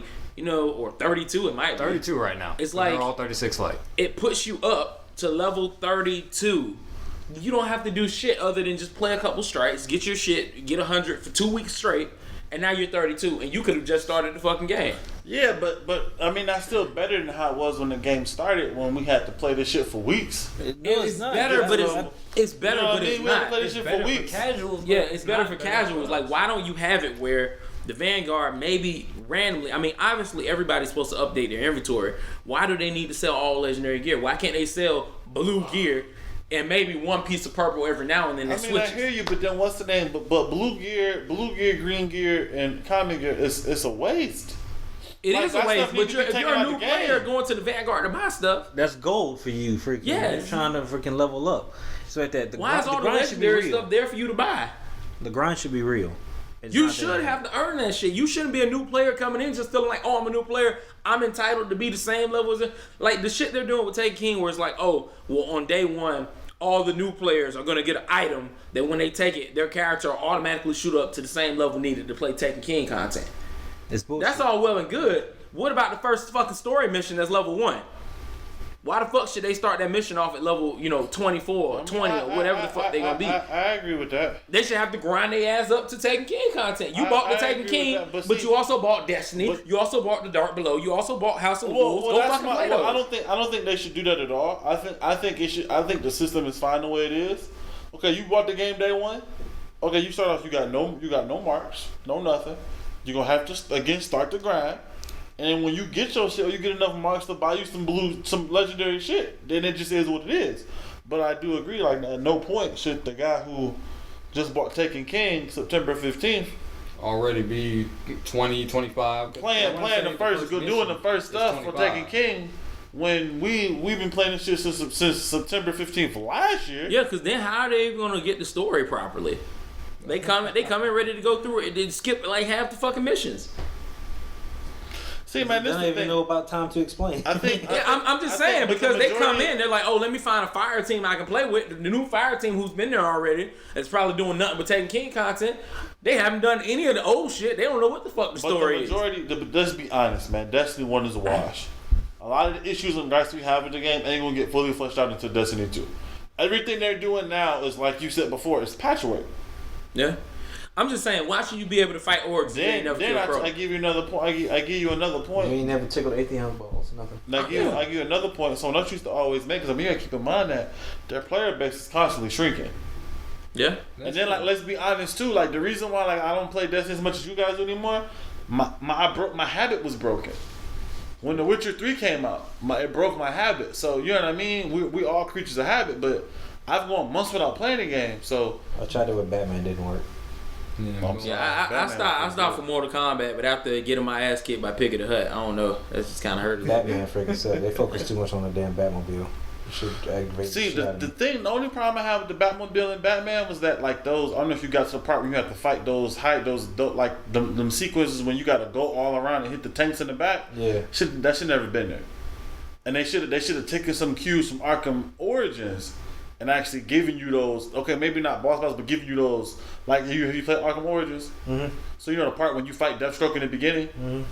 That was fucking. I was actually one of the best boss encounters in the entire series. It was too short though. I'm saying, but they should have. Deathstroke. Like they should have built on that though. and giving you something giving you something I more. think Arkham City was one of the best ones because they actually pulled out there. Arkham Asylum and Arkham City they did really good on. But I think Western Empire Fund is the best game in the entire series, in my opinion. The Arkham Knight, it has its flaws. I think Arkham Knight is still the best. I just don't like how they advertise. You know, the boss being this new guy who's really going to challenge Batman, could do more than any other enemy ever. Spoiler alert! Freaking Jason Todd. Yeah. So stupid. Who else could that have been? Now, it would have been cold if it was Damian Wayne, though. That would have been cold. That would have been one of the best things. Damian Wayne is his son. Talia's son, raised by Rachel Gould. So the only problem with that is that none of them compare to Batman. None of them. But see, we going back. Well, now we going back to the same thing with Gallahorn breaking Destiny. When at the end of the day, the apex is the apex, man. Then everybody can't be number one. Then why even say he's gonna challenge him? Because he's not. He did challenge him. No, for that night, for that day. It's the same reason that they said House of Wolves is gonna be a different experience. Like, it's the same reason that they say Taken King is the best they've ever done. The same reason they said Dark Below was the best they ever done. House of Wolves is the best they said Dark Below was the best they ever done. Yeah. I'm just saying, at the time, you know, at the time before that shit dropped, it's just like when any artist put out a CD, more deep story. They kept saying that about. Yeah, when any artist get ready to put out a DVD or a CD or a movie, it's the same thing. I think to date, this is probably the best thing I've ever worked on. Well, we can't say Destiny has progressively gotten better though. I'll say on top of the bullshit. House of Wolves, in my opinion, like currently stepping the wrong direction. Yeah. I'm sorry, like Trials of Osiris is a good addition, but at the end of the day, it just didn't matter. How are y'all saying both of those about? Because everything. The thing that Dark Below had that was good was the Eris's commentary. Before the Blue Missions, I'm saying, but her commentary, but that was better. I think he's listen story. That's what I'm talking about. But that was better than everything in Vanilla Destiny. I'd rather listen to the same Ghost thing with Varix. Same thing. Yeah. You know what I'm saying? But same thing with Varix. That little stuff with Varix and old girl is better than everything that came before. I'll take everything from September to December. That was the height of Destiny for me. So from September to December, actually having to work and grind. And granted, I was still missing some story and stuff like that. Freaking like it was aggravating because I did a whole lot of work to get to where I was. And the fact that once I got to December, I got to Crota and stuff like that. It was no more real work done. Literally, it was just like, I'm just trying to get this stuff because I understand. I understand because like from getting to level 30, it was something special. It was. Yeah, I understand, and I can see the grip of how the game is lost that, but I don't know. It's lost. Let's let Destiny go for a second, right? Because obviously there's some things we want to talk about. And we're already running long, so we've been killing this. Damn. Wow. Yeah, we put more work into Destiny than the people at Bungie probably do on a day-to-day basis. So let's move on for a second. So, shout out to Bungie at Destiny. Shouts out to Bungie at Destiny. So anyway, you know, with the end of the year coming up, we got August is among us. You know, it's upon us right now. Not a lot of games coming out in August, but we do have games coming out a little further in the end of the year. September has a lot of games, which obviously Taken King will be showing itself in September. What do you guys think right now as far as games you're looking forward to for the rest of the year? And, you know, things you're excited to see? Looking forward to and stuff like that. I'm interested to see how Halo's going to do. I do want to know what they're coming with and stuff like that. I think it'll be interesting. As far as other games, I say I know I'm not sure the dates and stuff because stuff keeps getting pushed back and moved around. But like I said, Metal Gear, I said does look interesting and stuff like that. I know they talked about doing the Uncharted collection. I'll be honest, I didn't finish the last 3, stuff like that. So I do want to play it out and finish it. And I think it'll clean it up and look nice and crisp. I do want to give that a go. I don't know when the next Tomb Raider's coming out, freaking for Xbox and stuff like that. But yeah, it's Xbox exclusive right now, so with that, I definitely want to play that. They did Crystal Dynamics, they did a great job, freaking putting that stuff together on the most recent one. So that's some of the stuff I'm excited about. Other stuff that just got me down, like Assassin's Creed, can go kick rocks. You know what? The Creed looks one day good. I'm gonna beat Black Flag. I got it. I just downloaded it too, man. Nah, man, I'm I beat it. Assassin's Creed, man. Assassin's Creed has played itself. Oh, so it played itself out after releasing a new version every year? Right, I know, right? But can we touch on Halo for a second? Okay, so look, the game is going to ship with it's either 15 or 20 maps, and every map that comes out after that is going to be free. That's good. No expansions. Every map, so they're not. And the thing that I was looking at from Gamescom, one of the things I did catch from Gamescom was that I love the fact that it's like, hey, a developer got the fact that these map packs still break up the player base. Yeah, They do.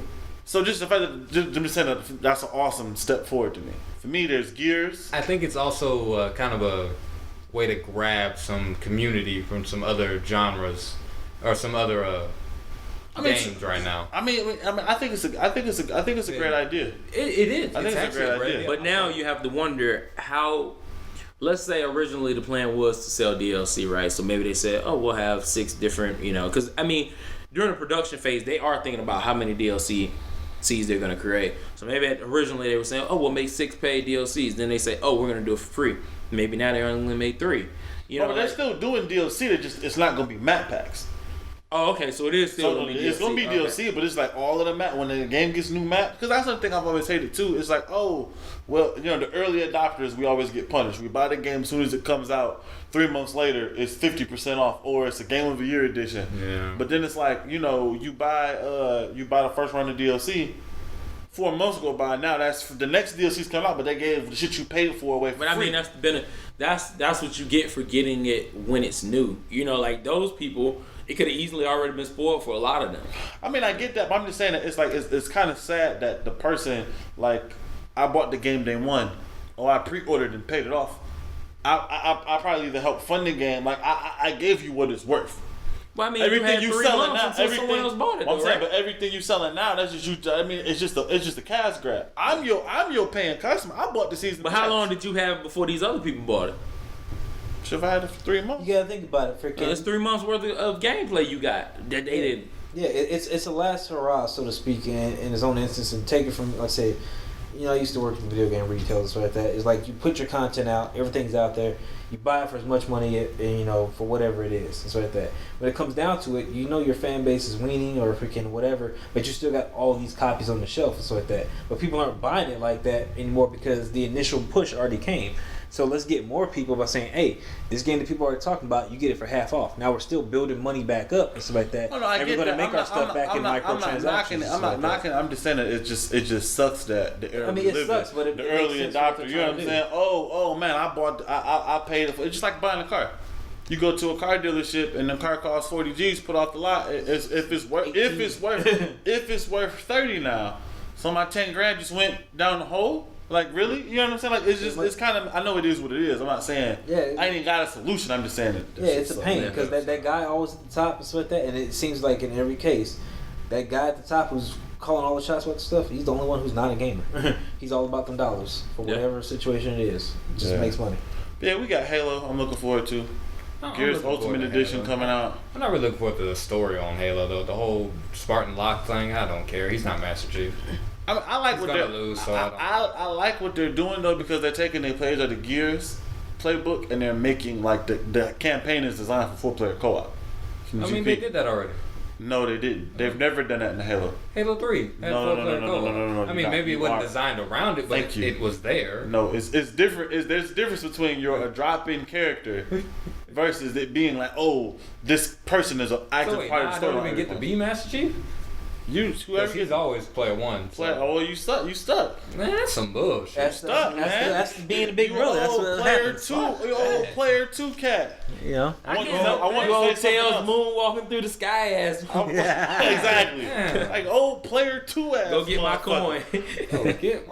Luigi ass motherfucker. Yeah. So I mean. What about you? What you looking forward to? Me. I mean, honestly, the only thing I'll probably get this year will be Metal Gear.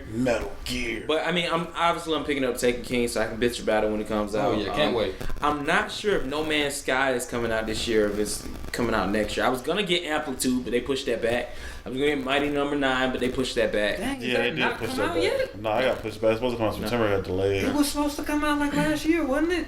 No, September. Yeah. What about the Tom Clancy games, Division? Well, that's next year. And Rainbow That's next year. Those got pushed back. I know they keep pushing stuff back, and it's hard trying to keep up with the Division. Yeah, but see, it doesn't get to the point like you stop caring after a while. Like, that's why I get annoyed. Like, I'll just see it when I see it. Like, that's what it gets to. Because the Division was supposed to be like the game, the hot game last year. They're probably finding ways that they can sell it every year, because it is. Star Wars Battlefront is getting ready to come out. I know there's a lot of. I'm not gonna pick that up. I don't think it's going. I'm gonna pick it up and see what's going on. Yeah, Battlefront will probably be real good. I might, but I only want to be a Jedi. That's all I want. I want to be a Jedi. I forget which was it. It was one of them games where it could have been a Battlefront game where in the multiplayer you could be a Jedi and you had like the Jedis had 3 very differentiations with their sword styles and you could like force push people off of the bridge and stuff. And that shit was so I can't remember what it was called, but that shit was so hot. That shit was so hot. Get up out of here! And then the Siths had the lightning. I just remember the Knights of the Old Republic. I used to love it. I think that's what I'm talking about. That's what I'm talking about. That was great games. Freaking, we already know there's another Call of Duty. Star Fox Zero supposed to come out. Star Fox is coming out. Oh, really? Nintendo makes stuff? Huh? Apparently. What's the name of the company that makes Star Fox? Yeah.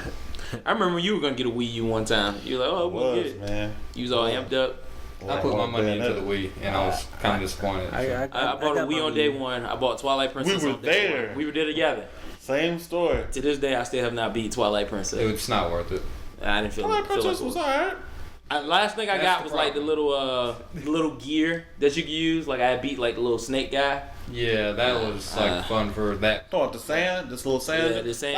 That was actually a dope. That was actually a Sand dope dungeon boss was like the battle. last thing I. You beat him. Oh no, up, it was. It was like. No, that was. Yeah. I don't know, Twilight Princess, man. It was the Wii. The Wii is actually why I didn't beat Twilight Princess. Like, had I played it on like a GameCube controller or something, it would have been different. But that, like moving my wrist to attack and shit, I just like felt myself getting so aggravated with that shit. Yeah, that shit aggravated the hell out of me. That's why I let him beat it. It had its moments when it was aggravating. I can agree with that. I think the problem with Twilight Princess was that I think they kind of paced it a little wrong in the beginning. Like another thing with Zelda, like man, y'all got to get out of this 3 dungeon formula. Like we gonna give you these 3 beginning dungeons to make sure you're prepared to open the game to you, man. How many And fucking they really give you 7. exactly? But then how many fucking Zelda games have we played? That do that exact same model. Like, just give me. I want something new stuff. Like, We're 30, bruh. tell But Link do to you shut think the fuck up. Nintendo, we're 30. But do you think that the people making Zelda are honestly trying to change the formula for the diehard fans? They're making the same formula because that formula sells. Yeah. You know, I saw an article the other day where it was talking about Pokemon, and I think it said Pokemon was up to 741 Pokemon. Yeah. The fuck? Exactly. Like, I remember the original 251. 150. At 251, I was thinking they'll never be able to make more Pokemon. They've done every goddamn animal in existence. It's And they've impossible. redone some. After There's other Gold and ones Silver, freaking- I stopped keeping track. Yeah, Gold and Silver, that was it. Look, I I'll played Charmander, every baby, one. all day. Yeah, you know, and that's one YouTube. thing. Alakazam. You know what? It's funny. Like I sit here and I give Nintendo so much junk. I promise you, They Nintendo make today money. announced a 3D Oh Pokemon my god, I'd buy on a that so home fast. console. I would lose my shit. They would drag so many people out to the store to go get their console. They refused to do it. It's almost like, you know, with Square, it was like Square almost had to pretty much go bankrupt to say, I guess Final Fantasy VII Remake. You know, like, Yeah. you know, like they had to like, it was like, oh, what about 13-2? What about 13? You know, 10-2. Hold on, did Final Fantasy 15 get a fucking release date yet? Who cares? I don't think so, no. It's coming out next year though. Whatever, man. It's been coming out next year for the past 5 years. Okay, well, next year we'll see about it coming out next year after that. But like, if they ever made a 3D console online Pokemon game where you could actually interact with people, oh my! And the thing is, they can do it. We've already seen Ooh, freaking can Pokemon you get- Stadium 1 and 2. How We've much seen is stuff that they do freaking with Zero type use? all this other stuff going on. Interesting. They can freaking do it. Mm-hmm. You make me a fucking Pokemon game. You let me walk across where I can walk into fucking a city, aka freaking tower, something to that effect. See you. Hey, I want to fight, Yeah. bitch. Me and you right now. Let's do it. Well, I mean, they're bringing some pretty dope games to consoles. I think Ark Survival is supposed to be coming out. What's that? It's more like think of it more like a Monster Hunter type game. And you know, Monster Hunter has been something I've been wanting to play for a very long time, but I haven't been able to play it because, you know, it's not on the system I own, and I used to go out and buy systems for one game, but I've learned my lesson. Because there's another really good game on a PlayStation Vita called Soul Sacrifice, and it's like Monster Hunter, and it's great.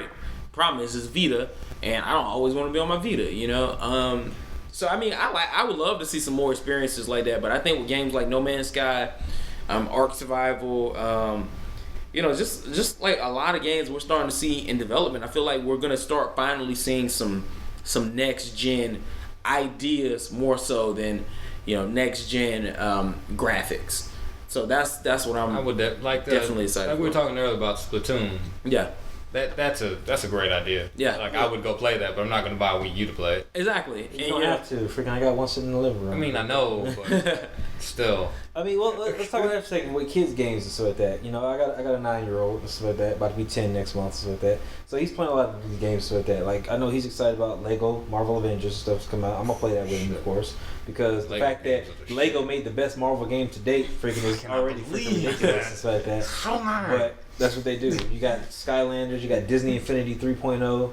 Freaking a lot of kids are gonna be jumping on this stuff. Yeah. And those are gonna be the hot ticket items for Christmas gifts for, you know, all these kids that are, you know, 12 and under. You know, it's gonna be what it is. I already gotta buy everything. I know that much. Yeah. So I think on the horizon we'll have a lot of new interesting titles coming out. Obviously, like you said, Halo, Metal Gear will be out at the end of the year. League of Legends. Yep. So I might buy some Fable. I was always a big Really? fan of Fable. Well, Fable 3 was kind of a letdown, but that was more for the final fight. Like, the build-up was great, and then I got there, and it was just like, that's it. But I've always been a pretty big fan of Fable. I like Fable.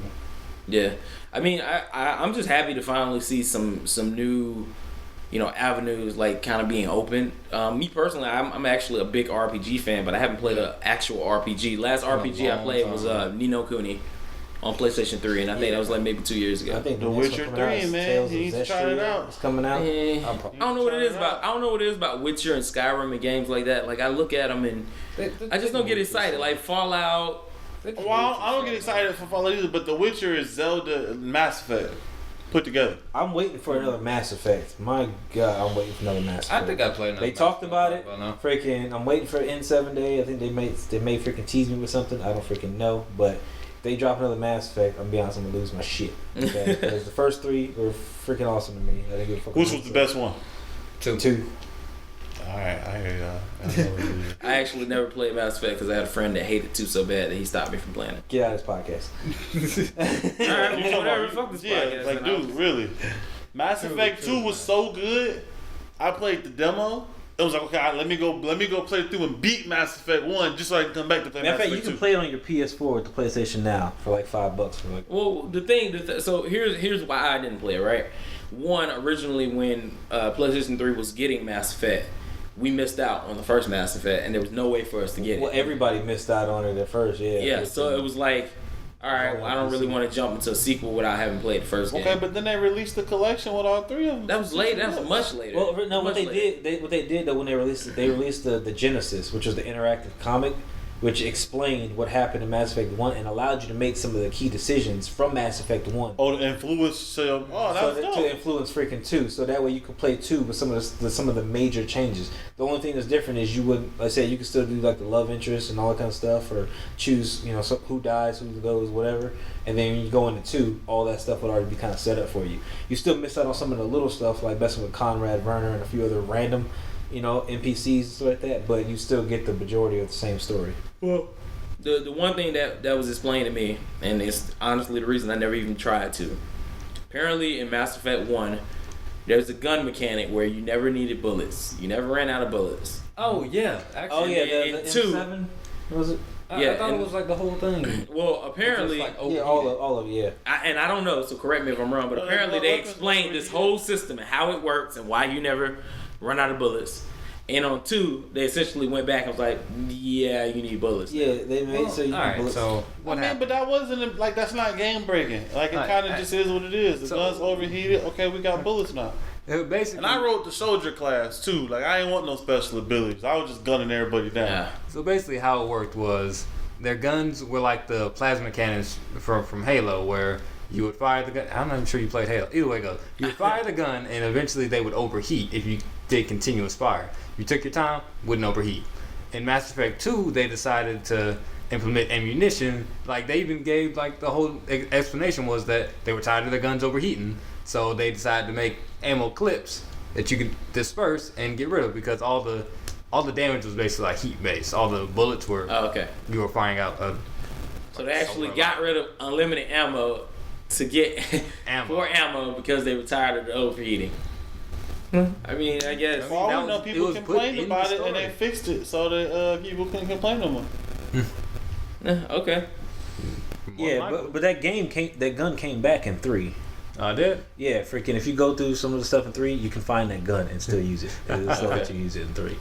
that. So I found that I'm running around beasting with that thing. I love it. But yeah, it did not break the game. It was honestly like the smallest part of the game. Yeah, well, You totally yeah. should So I guess I just missed out then. Just One of the best games of the last console generation. Yeah. I don't know. Ni no Kuni was pretty fucking dope.